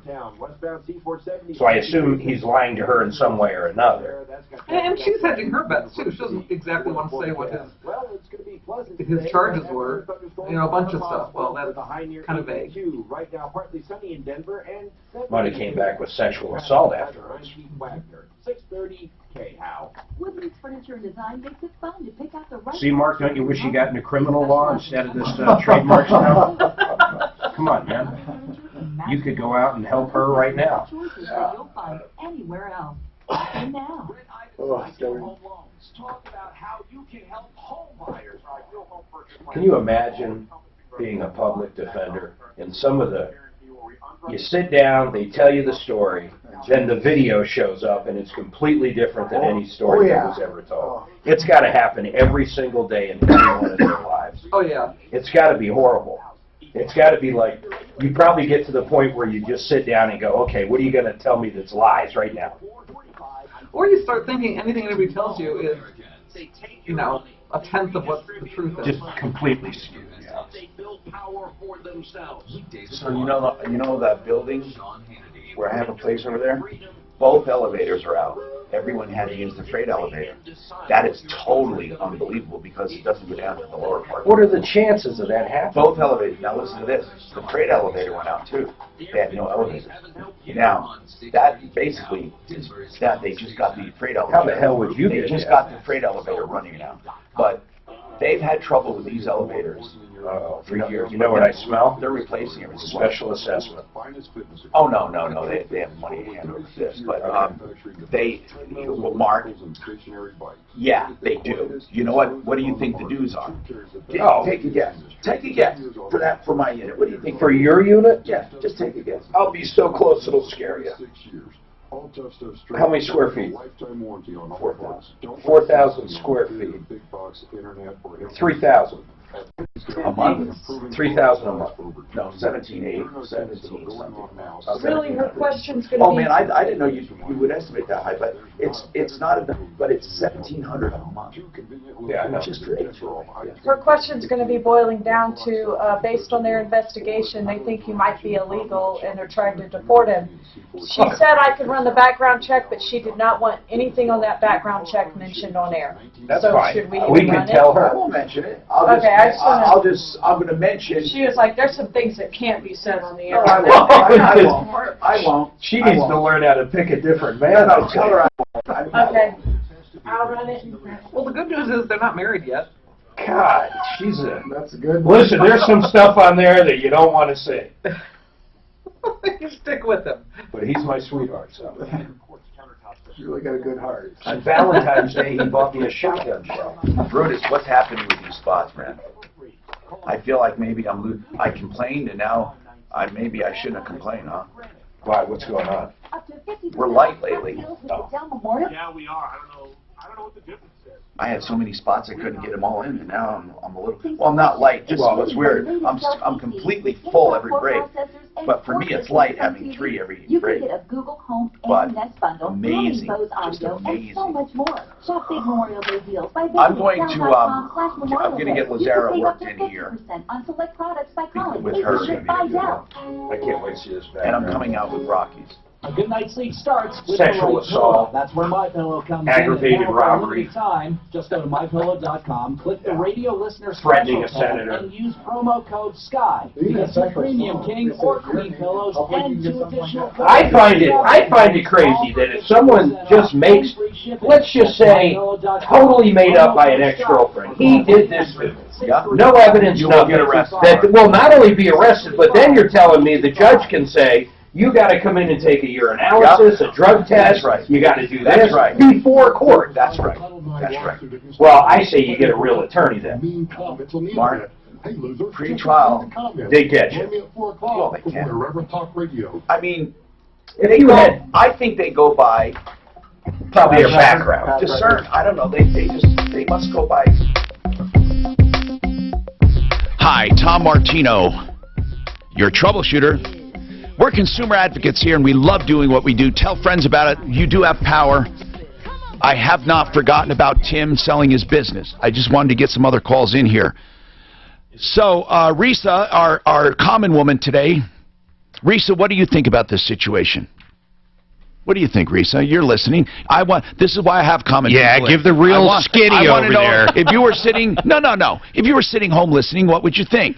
I would think that she's holding back an awful lot. Either she's holding it back or he's holding it back. Okay. I don't think we're going to get the whole picture. I'm not trying to judge her. I'm trying to help her. So this is Audra. And by the way, Audra, Joe Lazara is a great criminal defense attorney, and even if you have a public defender, you can't afford him, he would answer questions for you quickly. He's a great guy. And I just say that if anybody else is facing trouble, don't ever hesitate to call. He'll give an initial consultation free of charge. He'll answer some questions for you. And he even makes payment arrangements. So it's 303-429-6200, 303-429-6200. Okay, now let's continue. Audra, we'll do a background check and see what's going on, and I won't mention anything. It'll be confidential. But I don't know what's going on with this. He seems to be on their radar, right? Oh, yes, he's been on their radar, actually, for a long time. I mean, he hasn't been exactly the best person, but he hasn't been a bad person either, so, does he get rearrested, or are we still looking at that one felony arrest? He's gotten another felony due to an accident that I was in with him. Now, what happened there? What happened? It was during the last snowstorm. What happened? And a guy rear-ended us. Uh-huh. And we got out, and, of course, there was a little bit of yelling back and forth, Pulled the gun. What big deal, right? No, I'm just kidding. Yeah, so what happened? I mean, and then when Mike went to turn around and take pictures of the car, the guy got out and hit him in the side of the head with something. God, I don't know why this guy owes. It seems like trouble finds him. So then this guy attacked Mark. Attacked Mike. Mike. And, yeah, he got charged with it. I mean, there's more to the story, which we can get into later. Wait a minute. But so he got charged with felony assault. Uh-huh. Because, yeah, I know. And I was wait a minute. there, so and you're the saying guy was actually attacking me. You're saying the guy started attacking you guys first. Yeah. But they were not charged. Why was Mike charged? That's what we're trying to find out, and we can't get a hold of his attorney, his public defender, to find out what's going on. She hasn't done any discovery. Do you know, Audrey? It just sounds too coincidental that he gets in so much trouble, but none of it's his fault. It really does. It's you know what I mean. At times it's been his fault, and he's always done his time for what's been his fault. Okay, but with this second felony, this is serious. When he's out on bail on a felony and he gets another felony, I mean, that's a major assault. What did the guy have any scars, anything? Was he bleeding? No. Nothing. No. So they arrested him for nothing. Why didn't they arrest the other guy? If you were there witnessing it, what happened? Yeah, and the guy attacked me also because he was using me as a barrier and calling him a bunch of stuff. Why didn't they arrest him? That's what we're trying to Does Mike have any neck tattoos? No. Mark, why would the police arrest him? The police showed up for this accident, right? Yes, and the thing... When they showed up, why did they arrest... Here you have two people in one car. They didn't arrest him until 2 weeks later. Okay, they investigated, then arrested him 2 weeks later. When they showed up at the scene, what did they do? Anything? Or didn't they show up? There's two different people. The sheriff's department showed up, and then the state patrol showed up. But in his bond paperwork, which I really wanted to kind of get out there, it says that he's illegally in the country, and they're trying to do things to where they get him, and he's not. He's an American citizen. His mother was born here. His father was born here. His grandparents Why did they say he's illegal? It just says on the paperwork, it says, based on our investigation, including consideration of the defendant's inability to proceed. Okay. Identifying He's got two felonies. What happened? Is that now? The defendant's legally present in the United States. And I've got it here in black and white. It doesn't say, all of his documents. Does it say illegally? Yeah, illegally. Okay. Listen, what else happened? Anything, or is this it? 2 felonies and all of this crap? He's got a misdemeanor because he was bringing some knives to me that he had to relinquish because of the pretrial services, and when he got pulled over. How long have you known this guy? Hold on. How did he happen to get pulled? How did he happen to get pulled over right at the time he's bringing knives to you, and they find him and arrest him for? Because they were they had a warrant out for his arrest. Watching for him, man. What was the felony? Yeah. So that was the warrant, the other warrant he was out for, and they arrested him and gave him a misdemeanor for those knives too. Oh Lord. Hold on. Okay, folks, we got a lot more happening. Audrey, if you want to hold on, we'll come back to you. Tim, I haven't forgotten about you, and everyone, hang on, I'll get right to you. Hello, I'm Tom Martino with President. This guy is always getting arrested. Wait till you see his record. Kidnapping. But I have a question. She said that they're saying he's illegal because of his inability to prove documentation. So he may have a huge record under some other name that he doesn't want to be seen. First of all, I don't know how do I prove I'm an American? So this guy never had a driver's license? I'm sorry. Well, I think that's what they were saying. I used to be so accurate, something happened. Mark will dispute it, but they moved to the walls. There you go. There you go. Okay, I've just proved it. I know how to impress the lady. 7,000. Example based on $250,000 loan amount, 32% DTI, 740 credit score, owner-occupied financing, 80% loan to value. Ideal home loans for your next ideal home loan. You should learn is calls and everything. There's 2 or more sides to every story. Oh, they've always heard there's 3 sides. My side, your side, and what really happened. Just where that falls in there. You know, well, now in a few days, when President Trump so I have a question about the camera you were using earlier. We were using it we were using it in our summer reading program yesterday on Facebook. Would it still be up on the library's Facebook page? So that you went live, right? Yeah. After you go live, it'll automatically save it unless you delete it. Okay, so I can go back and. It's probably up there right now. Today about the picture that shows Griffin holding a fake, severed, and bloodied head. Mrs. Trump said, quote, as a mother, a wife, and a human being, that photo is very disturbing. Griffin has apologized for the image. Did you see that photo? United Airlines may be slapped with a nearly $500,000 fine. The I don't think she's a very funny comedian. The airline operated a jet. Oh my God, are you kidding? She's got an annoying voice. She was good in Seinfeld. No, I thought she was terrible. Oh, I thought she did great in Seinfeld. She was making fun of. Yeah, here's the devil. That's right. The work wasn't expected until I heard that there was a tape of her when they were filming it saying, you know, we should probably go to Mexico for a while because this is going to. Here's what's weird. So she knew it was horrible. If you took Joe Blow and had him hold up that, okay, he would be arrested and thrown away. We'd never seen him. But when she does it, or Madonna does it, or someone else does it, then it's okay. It's so bizarre. Oh my God, you'd never see Mike again. She's an artist. An artist. That's what she said. She says, I'm an artist. I cross the line and I'll cross the line again. Right. Please forgive me. I bet she doesn't cross the line when they have her line up in the joint. Radiation, unlike any spacecraft. You thought she was good on Seinfeld? I like that episode. Terrible. Okay, look, I got to tell you something. This is too weird for words. When I took this call from Audra, no, this is too weird. I said, I only know one other Audra in the world. It's a girl I know, right? I worked with her. She's the spokesperson for Rockies. Audra, right? The blonde. Okay. We get this call, and I think of Audra. I just get a text for that Audra. With quality auto parts and just more out of the blue. years of experience.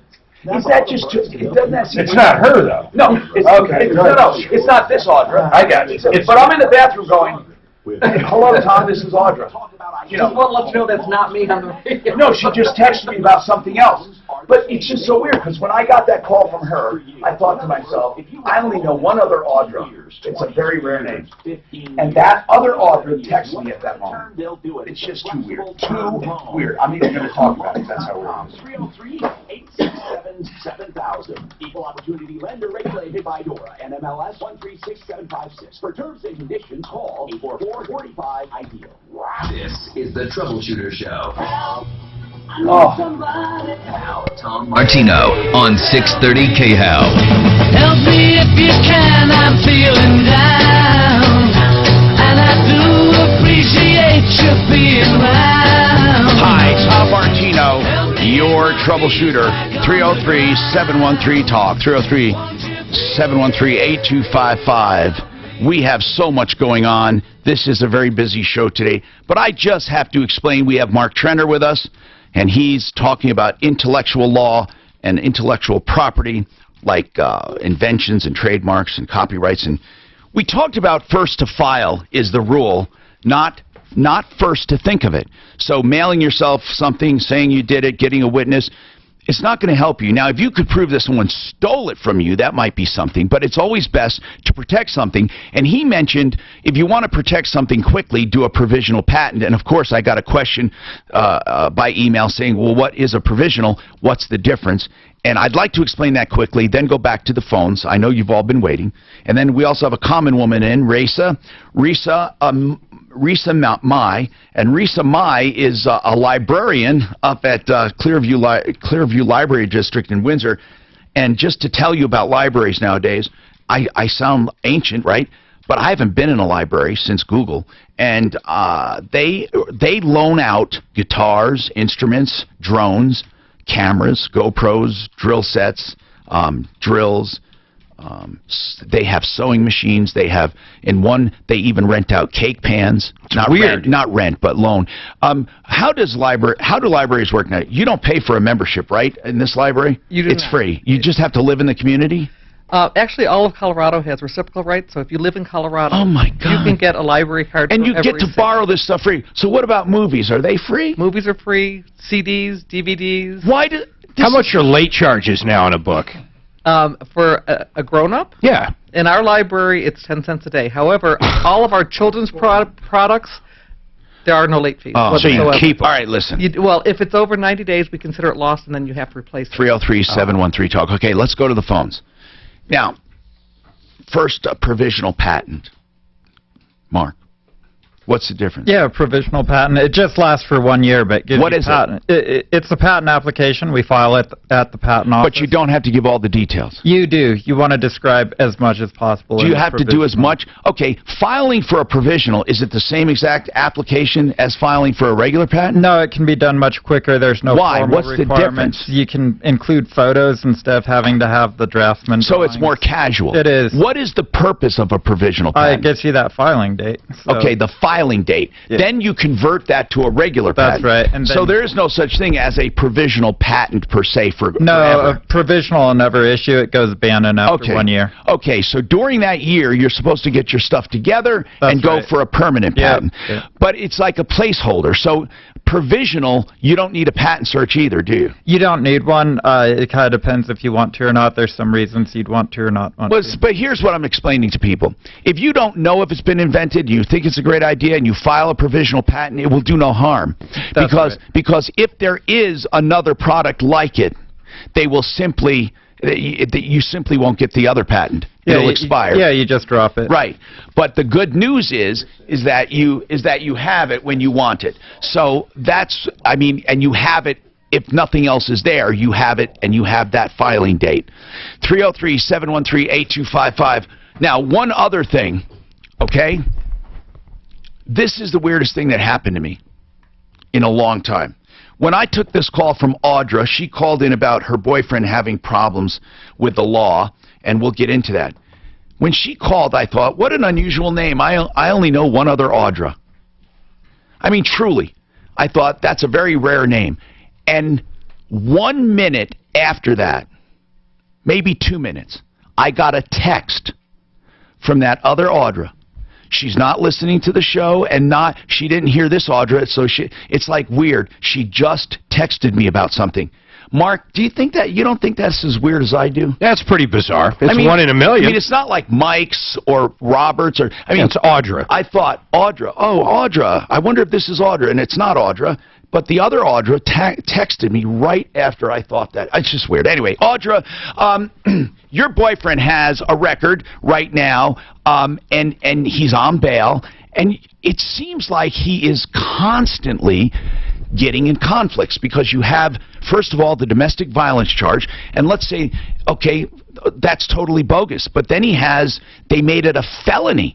And I've never heard of them going to that extent to refile a misdemeanor domestic violence and make it a felony. And then he got in trouble because he got into a car accident, and you're saying the other driver attacked him and you, and he was fighting back, defending himself. The cops arrested him 2 weeks later for assault, another felony. And then you said when he was... in the courtroom on his court date. What's that? It was in the courtroom on his court date for his trial, for his misdemeanor, which... And the misdemeanor he got, you said because he was taking knives to you to get rid of them under the terms of his pretrial limitations, and they happened to pull him over just when he had those knives in the car, and he was arrested for that. How did they even see the knives? Poor unlucky sap. No, I'm serious. How did they see the knives? They searched his car. Why would they search a car on a normal stop? They're not allowed to. Because they're after him. Wait, what? Because he had a warrant, so they searched his car. Oh, okay. So he got stopped and got ticketed for this misdemeanor because he had a warrant out for that other felony. Mm-hmm. The first felony, yeah, that they put out that no one knew of. They were watching him and waiting for him to leave his house. Did they let him out again? Yeah, I bailed him out. So right now he's out on bail for two felonies, and he's actually back in now because they put up a $75,000 cash bond, which nobody has. He had two felonies. He had two felonies and one misdemeanor. Okay, now I need to know something. Was he out then? How did he go back to jail? Did they change the bail? Well, when we went in for his misdemeanor trial, okay, because he's supposed to have the by jury. Right. They arrested him that day. For what? For the felony for the assault. Okay, then what? The accident. Then what? And why is he in jail though? For the felony for the assault for the car accident. So you didn't have enough money, basically. And they had a bond hearing a couple of days later, and they put the bond up for $75,000 cash. Of course, the judge was a little irritated because she ended up getting the judge we're supposed to see. She got all her cases, and he didn't even have an attorney representing him. But all I know is that I don't want to stand next to him in a lightning storm. I mean, this guy's got bad luck. So and he was been really good for 6 years. Well, he hasn't been in any trouble. He's been really good. So now he's got two felonies and a misdemeanor, and he's sitting in jail. How long has he been in jail?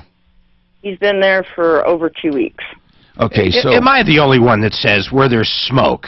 Oh no, there's generally fire. My God, man, this guy's getting pulled over every day. No, but it's weird to me that he was I know, it's all weird. So what do you want? What can we help you with, if anything? I don't even know if we can help you.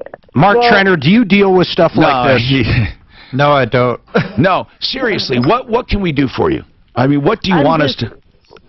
Well, you know, we've been sitting there trying to get a hold of he's got two public defenders, one for the misdemeanor and one for the felonies. We can't get a hold of any of them. They won't talk to him. They haven't gotten any discovery. They haven't even done a background check on the guy that assaulted him, because it turns out that the guy didn't even have insurance on his car when he hit us. He reported he was driving a 2011 Lexus, and when I called the insurance company because it totaled his truck, he was actually driving a 2008 and hadn't had insurance on it. All right, listen. So here's the thing. That falsely. And, I don't believe that. I don't think they're out to get him. I think this guy just has incredibly bad luck and he just has a problem. I mean, look at this background here. I'm not going to mention anything specific, but look at his background. And don't mention it, Mark. I promised I wouldn't. I mean, Audra, seriously, all that money that you were going to put up for bail, you ought to use to get an attorney and forget about the public defender. Or get a membership to that dating site. No, seriously. Audra, seriously, you've known him 10 years. Have you been going out with him for 10 years? No, I've known him. He's been my best friend for 10 years. We just... Are you romantically involved? Now, yeah, we just got romantically involved not too long ago. Okay, so do you really, honest to God, believe everything? Like none of this was his problem? Or, like, you swear he did not attack this guy during the accident? I swear he did not, because I was there. But why did he get arrested? I think he got arrested because I think it's because of his record. I think they looked at him and they said, you know what? We believe this other guy. That's all I can tell you. Audra, I'm so sorry that I don't think we can help you anymore. I don't know what we can do. Suzanne, ask her to write us at live for whatever she needs specifically, and I'll ask Joe Lazar if she has any specific questions. They ought to pony up and get an attorney. Yes. And if she wants a membership to Match.com, I'll go ahead and pick that up for 1 month. Mark, be nice. Yes, I will. Now listen, he's not being nice because he's making fun of this guy, but I will tell you this. He's right. There's no way that this guy, come on. Every time he turns around, he's in trouble. Every time. I thought you were going to leave me the bad guy again. No. How many times have we heard this, Mark? Well, it wasn't his fault. It's impossible. It wasn't this. It wasn't this. It wasn't this. Cade, sorry for the wait, Cade. What's going on? Hi, how are you? What's happening, man? Oh, not much. I just bought my first car. I'm 21 years old. Oh, well, congratulations. Unless is there a big trouble? Yeah. What happened? Trouble. What happened? So the car that I bought, I live in Fort Collins. Okay. Going to school up here. Okay. And I found a really good deal at an Arizona dealership. Now, you found it online, right? Yes. Okay. And it's really, really risky buying online without seeing it. But, okay, you found deal in Arizona. I actually flew down. You I did? Flew down to and it was from a Ford dealership. Okay, so you went, it was a real Ford dealership. You flew down there. What kind of car?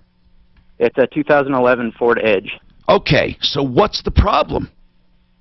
So I bought it, drove it back. Okay. And 3 days after I had bought it, it broke down. And they told me that... now, the 2011 is not under warranty anymore. The Ford Edge, how many miles on this Edge? It has 75, and I did buy the extended 2-year warranty through the dealership. Oh, you did? I did. Okay. Now, that's not necessarily a great idea. What did you pay for this car? So I got it for $16,800. They were asking $19,000, so I got them down. Is this just, you're talking about just the $16,800? That did not include the warranty? That did not, no. Okay, $16,800. Okay, so what's the problem with the breakdown? What did it turn out to be? So I had to get it towed to the dealership. Yeah. Got it there. They said that it was the shifter, because it's electronic, was not turning off, and it killed the battery. So I got the shifter and the battery replaced, but the Arizona dealership said that they would pay for everything. Took me the shifter and what else? The battery died because the shifter would not turn off. Okay. And then you have a warranty. Did the warranty cover it? The warranty did not, so I called the Arizona dealership. By the way, I want you to know something, that according to everything I'm looking at, you got a really good deal on that car. I did. A really good deal. So that's pretty amazing. You sure it hasn't been in an accident? They showed me the Carfax, and there was no accident. Man, I got to tell you, you did a smoking deal on your own. At least be proud of that. So, I don't know. Hold on a second. We'll talk about the warranty issue, because either it is going to be warranted or not. Frank Duran, the real estate man. That's who you call when you need real estate. If you're looking to buy, he'll help you. Now, what if you want to sell? Of course he'll do it. He's so confident in his services, he does not require a long-term contract at all. You can get out at any time. That's right. He just asks that you give him 1 day. And then after that, you can cancel anytime you want. He'll clean your house, stage your house, take care of listing, and I'm telling you, you will never see service like this. You'll think you're the only customer he has. Frank Duran, therealestateman.com, 303-920-1622. 303-920-1622. Now, speaking of real estate, let's say you had a 30-year loan, you've been in the house 11 years, you don't want to go back to 30 years, but you want to refinance, or you're buying a house, and you got some money to put down, and let's say you don't want even a 15-year loan. You don't want a 30-year. You don't want a 20-year. Brent Ivinson from Ideal Home Loans, what can they do? Well, Tom, this is our custom term mortgage. And this is exactly why we came up with this product. Is we talked to our own clients. Again and again, we found that your standard term mortgage doesn't work for a lot of people. The 30-year, the 20, the 15, the 10, you need something in between, and that's exactly what we can do. On the refinancing side, it allows you to take advantage of lower interest rates and lower payments and still pay your house off as scheduled originally. And on the buying side, it is one of the most effective financial planning tools we have. We can set it up so that your house is paid off when you retire, so that you don't have to worry about a mortgage, and you can go into retirement debt-free thanks to our custom term mortgage. Absolutely, and it works. I'm telling you, not only do they have custom term loans, they have rate guarantees. You can call them for that. Yeah, you'll be refinanced free of charge if rates go down. And they also have credit optimization and pre-approvals and 3-week closes. 303-867-7000, 303-867-7000, idealhomeloans.com. This report is brought to you by Napa Auto Parts. The big traffic story right now is the closure. Both directions of I-25 in That's going to be a backup. There appears to be a semi-fire. Oh, it's a semi? No, that didn't look like a semi to me. It looked like just a regular car. Although, boy, it's still going. Yeah. Where you can't miss it. Going north. But most traffic. Oh, don't go north. I'll bet you that backup right now is 3 or 4 miles. Go to 9 News and just hit right on the top, fire. So how do I get north? Right now, North, I think you'll be okay. Yeah, if you get by, if you get by that. You're going to go directly over the bridge right there, then wrap around on the north. Is it Dry Creek? Napa Auto Oh, you're going north. I'm going north. So stop by your local car stop. Yeah, well, it's southbound. It says here a Mercedes, how much time? 500 caught in fire in the apartment complex, or the condo unit over there. Looks like a newer unit, possibly from California. So If you're in pain caused by an arthritic knee and you want a solution other than surgery, you're not alone, but the key to getting relief for knee arthritis That kid got a is smoking finding deal. the correct treatment sooner rather If than the later. vehicle still works. The Osteo Relief Institute is on the forefront of medically proven solutions that are allowing thousands to cancel or delay the knee 30 seconds they were told they needed. Merging high-tech medicine using laser-guided video imaging with an all-natural FDA-approved joint cushioning therapy, the Osteo Relief method can put the spring back in your step. Thousands have said goodbye to their knee arthritis pain at the Osteo Relief He's got some Institute. confidence he flies down to the car. At 800-578-KNEE to see if you can be pain-free. Call 800-578-KNEE to schedule your risk-free knee pain screening. 800-578-KNEE or 5633. Call now. If you want a beautiful smile and you missed the boat when it came to braces when you were younger, you may be thinking it's too late to do it the natural way. I'm going to do veneers. Yeah, try that. Just the front teeth will cost you $25,000 just along the front. If you do the whole mouth, you could be up to $50,000 or $60,000. So what do? Well, you can still widen your palate and straighten your teeth naturally without extractions and surgeries. Dr. Kent Lawson has proven it thousands and thousands of times. It used to be thought when you're older, your teeth don't move easily and your palate cannot be expanded without painful surgery. Not true. He has special techniques at Aurora Orthodontics and TMJ to not only widen your palate, but let your teeth go naturally into shape through a series of mouthpieces. And then listen to this. If you do need braces, they will be Invisalign, and you'll only need them for a short amount of time. In other words, it's going to be way, way, way cheaper, a fraction of the cost of veneers, and it'll be all natural. And when your mouth is aligned properly, your palate is at its optimum width, what you're going to have is a relief from problems like TMJ and sleep apnea. So call Dr. Kent Lawson today and get your appointment. The whole process is around 2 years or less. 303-690-0100. 303-690-0100. Bank of the West. In a changing world, you need a local bank with global strength. Need a new roof? Call Excel Roofing at 303-761-6400. Michael Brown, afternoons 4 to 7. A feminist student group has filed a Title IX lawsuit against the college for failing to protect them from mean comments on the internet. Hey losers, just don't read the comments. Join me at 4 o'clock for more Irreverent Talk Radio.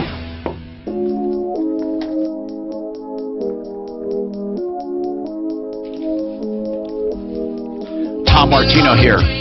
Welcome. We have with us Mark Trenner, Trenner Law, 303-713-TALK if you have an invention or an idea. So, Mark, someone wants to know about business names. if theirs was not filed, but they can prove they've been using it, do they get priority over someone who went and registered a name? So a business name is different than a trademark. Trademark would be the brand. This is a business name. Business name, I mean, business name is going to be whoever files first at the Secretary of State, and it's going to be, if you're just... If I've been using ABC Tile forever... just add an ABCD. As long as it's one character off, they're going to register it. But what if mine is not registered? And I'm just going by ABC Tile with my pickup, and I've been in business for 20 years, and this guy comes and registers ABC Tile. Can he keep it? Yeah, I mean, here in Colorado, they just register it as long as it's different. As long as it's But just if he files the same thing and mine is not filed, can I do anything about it? You might be able to if you were the first one to be using it. But I'd have to prove that, right? That yeah, I've been you're going to using have to prove that, and you're going to also have to show that you're using it as a trademark, not to identify brand, not just as a business name. Business names, then, or are you saying business names are not all that critical compared to trademarks? Yeah, business name is just what you file with Secretary of State's office. Okay, so the business name, they don't put a big priority on as far as copycats. No, the Colorado Secretary of State doesn't do anything. They just make sure it's not an identical match. So you can change. Okay, so you could really be unfair. I mean, let's just take a. Okay, if we have Colorado Tinnitus and Hearing Center, for example. Okay, love those people. So we have Colorado Tinnitus and Hearing Center. What if somebody says, we are Colorado Tinnitus and Hearing Center LLC? Or no, something like Center, I don't know. They're using it in a trademark sense now because they're using it to identify their services, right? Not just the business entity. Their name is Colorado Tinnitus and Hearing Center. So what if someone called themselves Colorado Tinnitus and Hearing Headquarters? That would be different enough. What do you think? Yeah, I mean, it also depends. In this case, it's almost describing what they do, so they're not going to have real broad rights to that. The broader rights are for marks like Google that are totally unrelated to what you're doing. When you talk about a trademark, what exactly are we talking about? Is it the way it looks, or is it the word? What is it? Yeah, I mean, it can be the word, it can be the logo, what it looks like, it can be if you is Nike the word Nike? It is, that's a trademark. And so is the swoosh. And the swoosh is too. Right, and so is the sound that the Harley-Davidson motorcycles make. What? And so are colors. Come on. So these are trademarks. So you can have more than one trademark for your business. You sure can. Okay. You can trademark a noise? No. Yeah, you sure can. That's nuts. No, listen. And a color. No, listen. Listen, this is what happened. Apple has the sound when you turn on the computer. Bing, whatever it is, right? So just a story I heard. I don't know if it's urban legend, but he went after Microsoft because they had a sound. And he said, we patented that or whatever. And they determined that it wasn't that he had a sound, but it had to be a different sound. Right. So Gates reportedly made a sound that Windows was famous for. And the name of the sound, it used to be called, I don't know if you can see it, it's So-Sue-Me. So-Sue-Me. So-Sue-Me. That's what I was told. Is that a bunch of crap? Don't know. Let's find out. Anyway, I just thought you'd like that. 303-713-TALK. Kate is a 21-year-old guy. He bought a car. Smoking deal, by the way. He's in Fort Collins. He flies to Arizona, picks up a Ford Edge with 75,000 miles on it, 2 years old, 16.8. Man, not bad. 16.8. And then he said it broke down. The shifter was not turning off. I don't know exactly what that means. This is an automatic, and apparently the shifter somehow drained the battery, right? Yes. What do you mean, the shifter? The actual shifter on the floor? Gear shift. Okay. Yeah. It must have something with a switch or something must have not been activated. Okay. So how much did this all cost you? It ended up costing me nothing. I got the dealership to pay for it. But then when I got it out of the shop, it came out with the sound system not working. So that's the issue I'm dealing with now. Okay. The sound system isn't working, and it was before. Yes, it was. Okay. Yes. Then that's the dealership in Fort Collins, right? Right. Yes. Oh, okay. And they are saying that because they didn't do anything with the stereo system, there's no reason why it would have gone out from being their fault. See, this is called concurrent problems. We've had this happen before. Mark, you've had it happen when you were in the auto business. While the car is there, it experiences another problem which has nothing to do with what you're working on. Sure, happens to every shop. But no matter what, they're going to call and say, why is this happening? Cade, if truly they did not go anywhere near the... But I think they did, because you're talking about wiring in the battery, right? Right. What did they do that they said? What did they do? So they replaced the battery. Yeah. And the electronic gear shift or gear selector. That's what they told me. That's all that they did. So now it's a module that's gone out. A module for what? What's a module? What do you mean a module? The body control module. They blew it. They blew it when they were changing the battery. That can be expensive too. I think they blew it when they were changing the battery. How much do they want for that BCM? $600 now. Yeah. The first one was $700. Yeah, you think they wait a minute. Can you get it under warranty? I called, and that's not covered under the warranty either. So what do you mean? What do you mean either? The gear selector was not under the warranty either, which is why I had to get the dealership to pay for it. Oh, you're pretty good, man. You got the dealership to pay for it because the warranty wouldn't. How did you get the dealership to do it? Well, they really liked my story that I'm 21, I go to college, I'm paying for college in cash by myself. Have you tried that same story on the new dealer? I have. What does he say? They weren't as impressed. No, seriously, I think it's way too much of a coincidence. I want to ask something, okay? I want to ask Al Ramos here. Al Ramos, Pro Auto Care. Are you there, Al?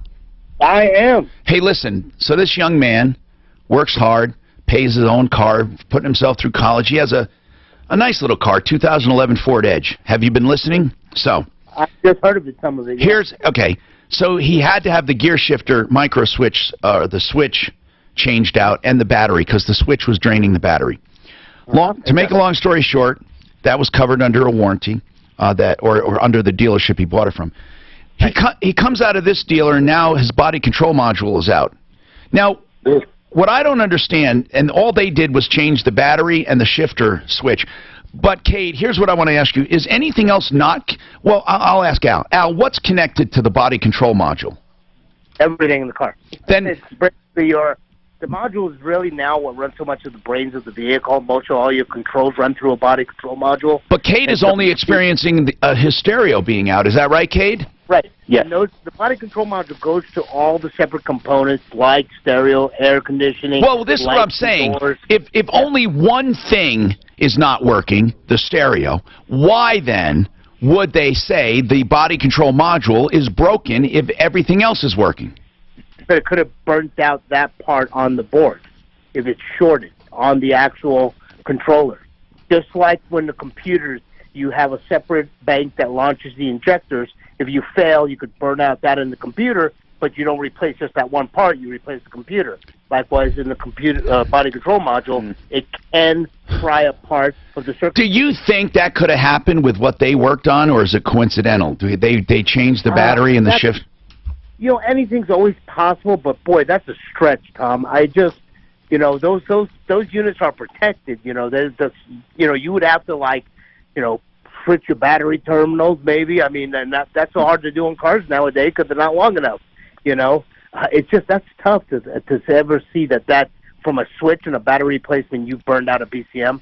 That's okay. And they're saying about $600 to replace that. Yes. Yeah, that sounds about right. Absolutely. And they got to program it to the vehicle and everything. Yeah. Wow. It's tough, man, because who knows what they did. It's not a we don't. I've never seen one do something like that. All right. Okay, so listen, hang on, Cade. I don't know what to do, Mark, if we should call this dealer or not. While I have Al on the phone, though, I want to make him do something really special here. So, can we have a super deal? Yeah, I think I can pull something. What do you got? Everybody, the easiest thing to offer anybody that's listening that wants to come try us out is an oil change. Everybody needs it. Well, I'm going to do a synthetic blend, Kendall oil change, because it's just high quality product, good quality filter, tire rotation. I'm going to balance your tires.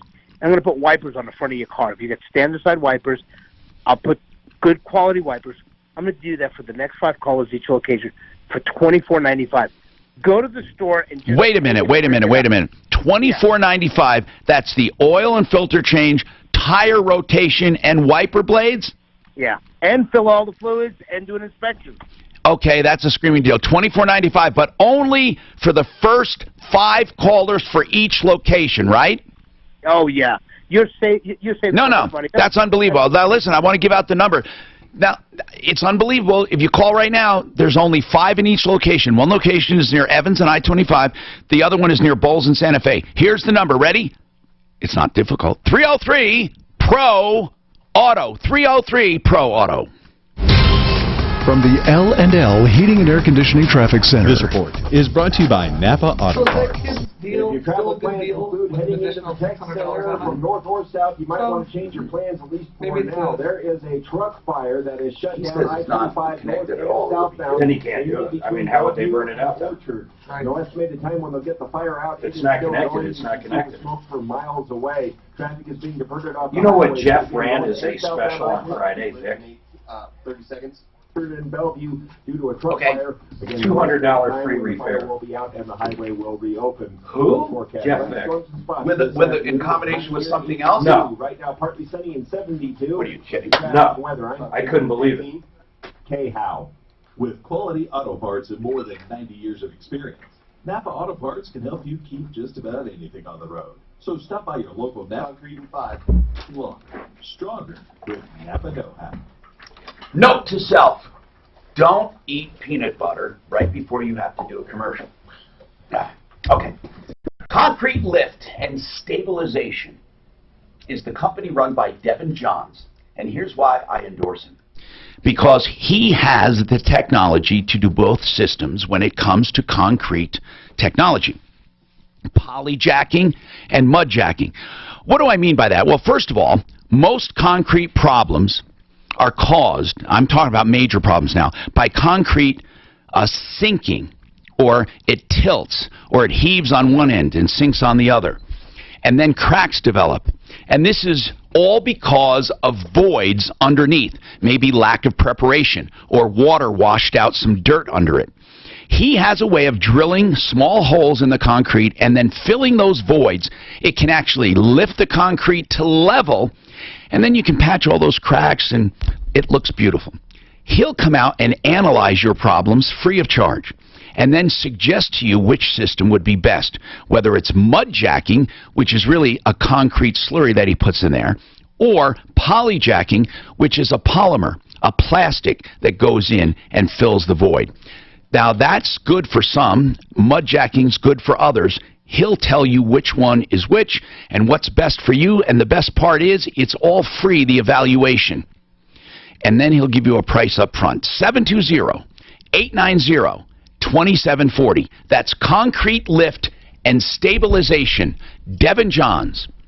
Good guy. 720-890-2740. ConcreteLift.com. You're a parent, a teacher, a coach, a mentor, or all of the above. And that means you know things. In fact, you know about a lot of things, including things like marijuana. Because whether you've never used to use it, still use it, or never inhaled, you know things. So what things are you telling your kids? Because even if they're not here, Flexident in 30, still hearing things. But of all the voices saying all the things, yours can be the one that matters most. Because you're a parent, a teacher, a coach, a mentor, or all of the above. And your kid saying no starts with you saying something. Get tools and tips at goodtoknowcolorado.com. This Saturday, Flexident in 15. Show will air at noon for must-know retirement strategies and the pitfalls to avoid. Tune into America's Wealth Management Show this Saturday at noon on 630 KHAL. Flexident in 5. Come to discover the necessary financial planning for retirement. When you have damage to your car and the paint is not chipped or cracked, you can have paintless dent repair done. And that is awesome because when done right, like Flexident, it's preferred, and insurance companies love it because you can't even tell the damage was there. You'll love it. The downtime is minimized, and it's so much more inexpensive than body shops with fillers. The drillers and fillers, don't use them. In fact, if it's beyond repair for Flexident, then you should ask for replacement parts. Don't ever let them drill and fill your car with Bondo. Now, Flexident will let you know if they can do it or not. Here's a hint. If your paint is intact, if your paint is fine, not cracked or chipped, they can fix it. These little dents, dings, minor, or hail damage Give them a call. They have multiple locations, highly skilled, certified technicians. Paintless Dent Repair. FlexidentColorado.com. Flexident. 303-619-6273. 303-619-6273. You won't even know they're there, and I'm telling you, it's something that is unbelievable when you see it. It goes back to new condition. Talking about the news that's happening as it's happening. Denver's talk station, 630 KHOW. You were laughing your head off looking at the computer. What was it? Okay. Hi, Tom Martino here. Mark Trenner, Trenner Law. He is talking about trademarks and patents, and he's also talking about inventions. They want to know about patent searches. Or not they, this guy wants to know about a patent search. How much does it usually cost, and can he do it on Google? Yeah, you can do your own Google search. It's a good place to start, just to get an idea, because if it pops up and it's out there, then don't bother going further. Well, if it's out there and protected, right? So how do you find, what do you do? I mean, you do that database, you do everything, but... Yeah, so I mean, we have a couple different levels of search. It just depends on how detailed a search you want. How detailed do you have to get before you go? Or do you do something preliminary and then do it deeper later? Or Yeah, we can do a preliminary. We can do what I call the basic search, which is actually a really good search of all the worldwide patent databases, and that gives you a really good idea. But that's only $500. Do you, oh, really? Yeah. For world? Now, do you need to search the world? It's a good idea, because if the Patent Office examiner finds your invention anywhere throughout the world, they can cite it against you. You know what? Wait! I didn't know that. Yeah. So we can't patent something if someone in another country thought about it? That's right. That's not fair, though, because like China doesn't play by those rules. Why do we have to? I mean, it's because if it's already out there, it's considered to be in the public domain. So what they don't want you to do is go find something in Germany, for example, and then come here and try and patent it. I understand that. Yeah. So are there things that you come across that are patented elsewhere that can be patented here if you change them a little? Or for that matter... you can change it. It just can't be an obvious change. Okay, well, that's what I mean. How much do you have to change an invention to call it your own? Yeah, and that's where we spend most of the time arguing with the Patent Office. I mean, obviously, the bigger the change, the more different features you have, the better. Like, is G.I. Joe patented, for example? G.I. Joe is, I mean, that... Or Barbie. Is Barbie patented? Oh, God, yeah. Well, what's patented? The original Barbie doll would be out of patent now anyway. But what would be a patent? The Barbie? That's the trademark, Barbie, right? Yeah, the name Barbie would be a trademark. And is it also copyrighted? No, because you can write Barbie. No, not the name. The name's just trademark. There might be copyright for some of the artwork or what some of the different... Okay, so Barbie, though, as a doll, is a doll, right? I mean, if somebody copied it exactly like American Girl dolls... There probably is a copyright on that. Probably on the doll itself. Or a Cabbage Patch, or any of them. Yeah, those are probably out. I mean, American Girl dolls are, my daughter loved them. They're hundreds. She's a little older now, but I think she still likes them. But she has a bunch. And then the clothes were outrageously priced. And we found another company that makes stuff for it. So there's nothing wrong with doing that. No. But you can't use that on their packages. You can't say American Girl doll clothes, right? Right. That's but they said will fit. Fits their doll. Or no, one said compare something. Can they use other names? Oh yeah, you can compare as long as it's a fair comparison. Compare to is a big one on all the medication compared to Advil, compared to Tylenol. Mm-hmm. Right, hey, all the generic. How about a strain of dope? Can you actually patent that yet, Mark? Marijuana? Yeah, like can Snoop Dogg have that's a good idea, because they're coming up with all kinds of strains. Can you patent a mixture? You can't right now because it's still illegal at the federal level and patents are federal. So if you have an idea that'll work in the marijuana industry but also works for growing tomatoes, you can patent it for that. But you can't patent it for something illegal. No, you can't patent it. But if you change, I know nothing about the makeup of a tomato, but if there's 2,000 things that make it up, can you change one of those 2,000 things? Yeah, and now you have your own patent? You're talking about genetically modified. Correct. Right. Now you're getting into plant No, patents. GMOs they are patented. Yeah. But can you change one little thing? Who knows? Yeah, you just change DNA sequence, but that's a whole separate class of patents. They have plant patents. Yeah. And what about medicine? Is that patented? Oh Medicine? yeah, pharmaceuticals all the time. They'd be chemical patents. I mean, for the chemical chain. So the mixture. Right. Wow, this gets weird. Okay, so let's talk to Cade. Cade, from everyone we've checked with on and off the air, I think it's going to be hard for you to make a connection to blame these guys. It sucks. Who?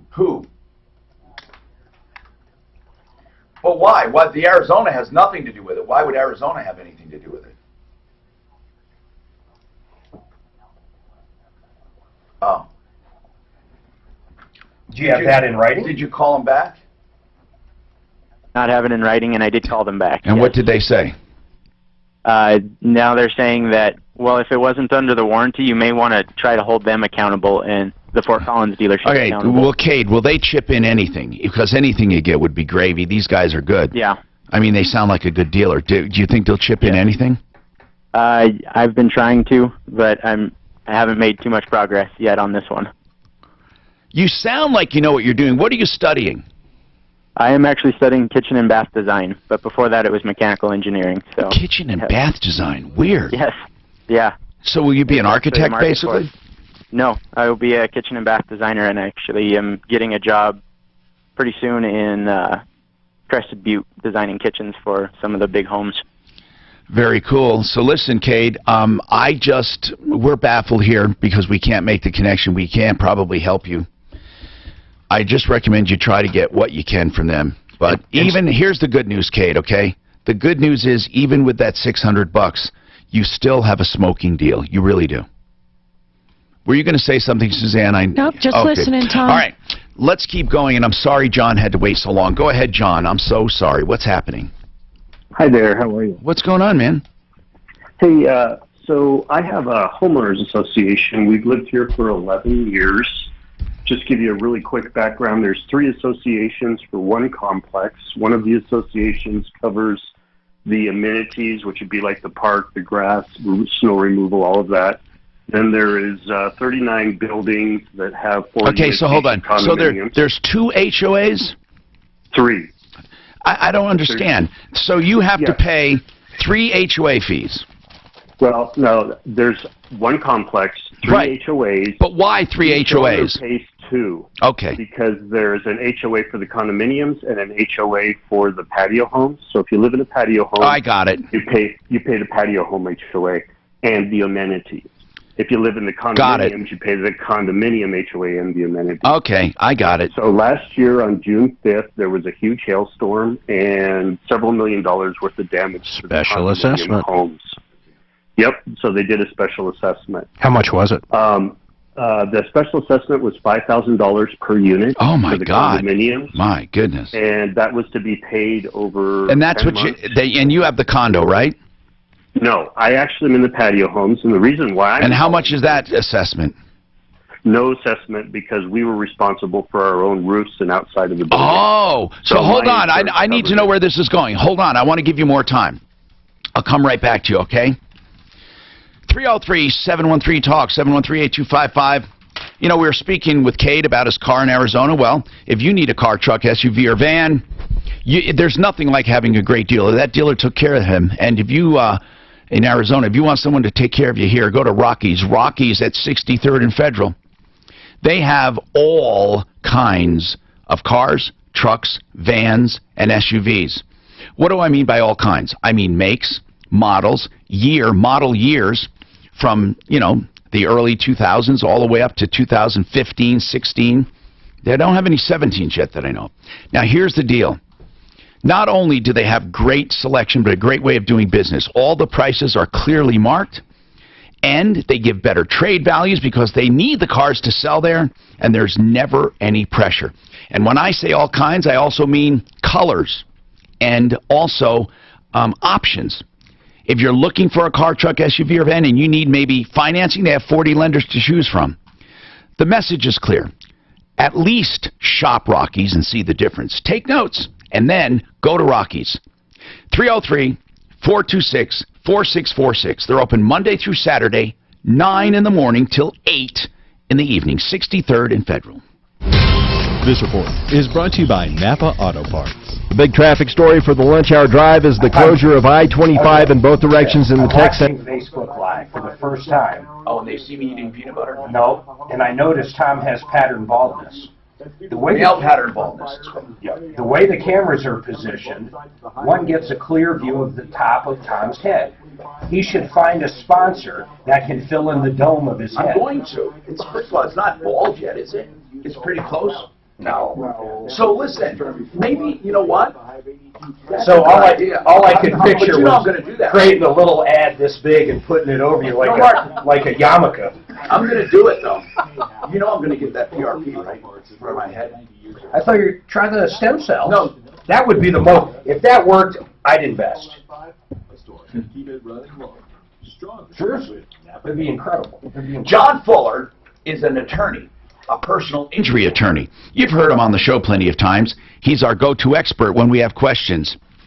You know, personal injury is a very difficult area of law. Several areas of law overlap when it comes to personal injury. You have to know all about loss and how to evaluate damages. That's what I love about John. He'll do it honestly and ethically. He won't lead you or string you on. He will tell you the truth, what your case is worth, what he thinks he can do for you, and that's all free.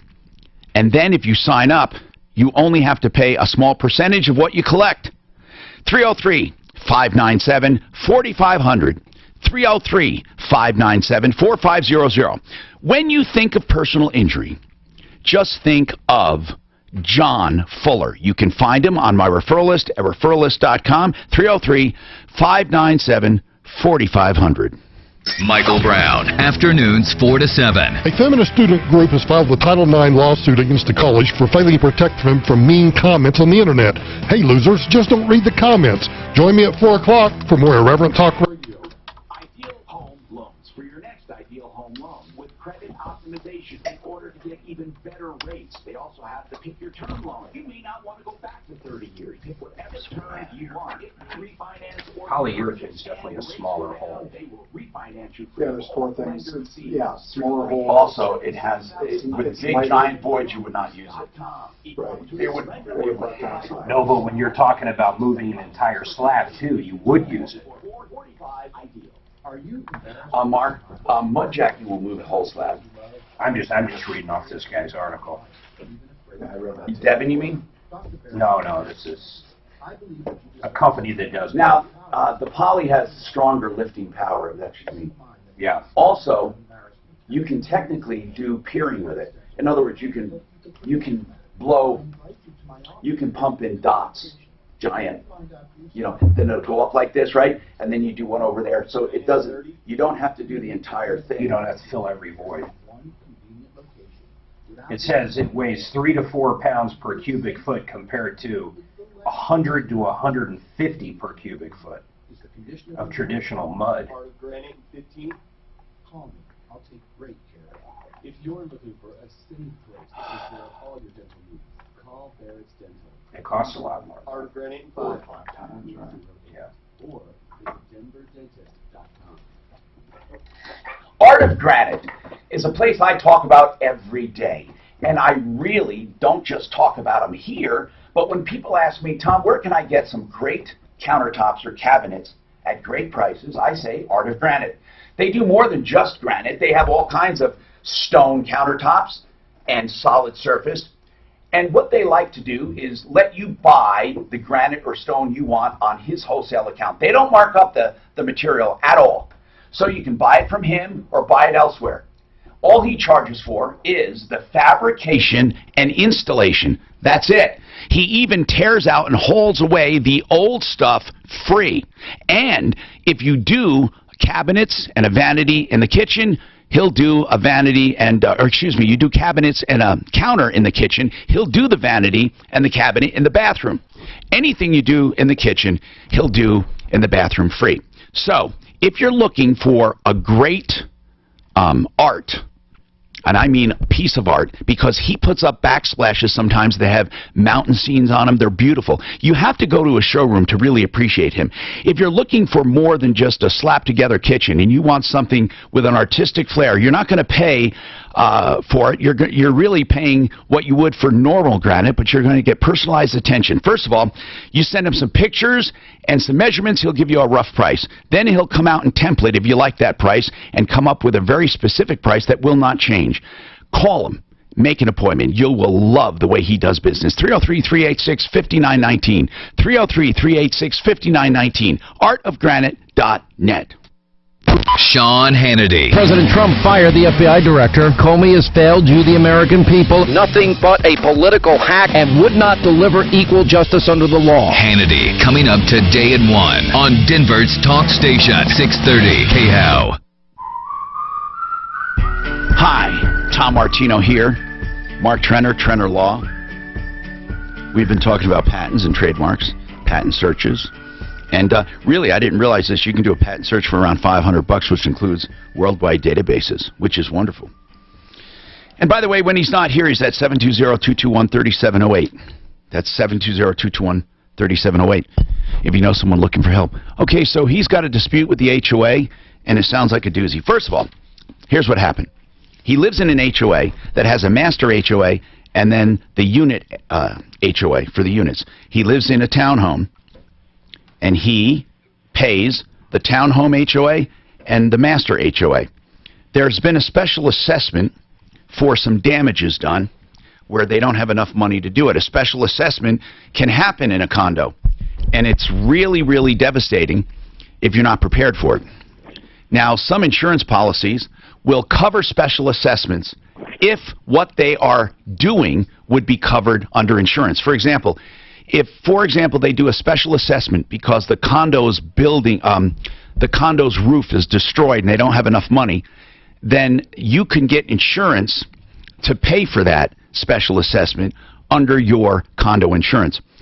It's called Special Assessment Rider. So, John, let's talk about this. You were not assessed a capital a contribution at all, right? You don't have to make... Okay. I'm in the patio home. So you don't make a special assessment, so why are you calling? What's the problem? So the problem is that all of the construction equipment that is being staged for the repair of the condominiums, which will be through the summer into September, was placed on the patio side of the complex in front of the park, using up all of the guest parking. Yeah, but John, how long is this going to be, though? This is going to be from, well, they started placing everything last week, and it's going to be through September. Oh, wow. And I've lived here now for 11 years. There's been multiple projects that have had to be done. So you don't like where they stage it, so what are they going to do about it?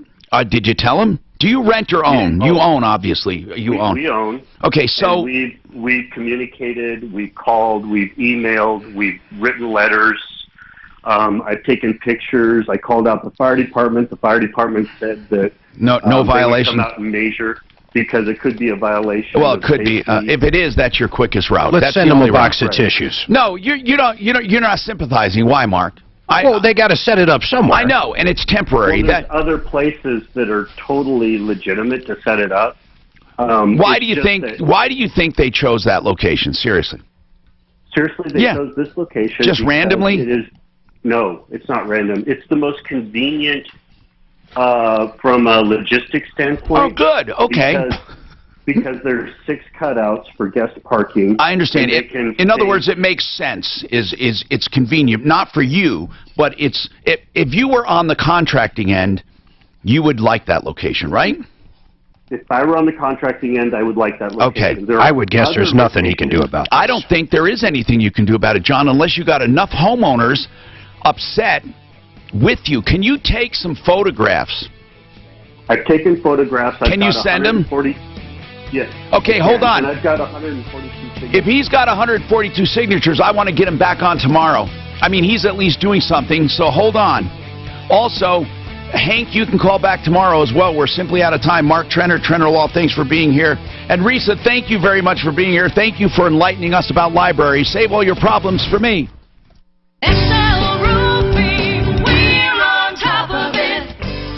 Have a question about roofing? So many of my listeners do, and guess who I recommend first? Excel Roofing. Jay Bretz is the owner and my friend, and it's been 20 years. It seems like just yesterday. Jay, first things first. When a customer thinks they have hail damage, what should they do? Of course they should call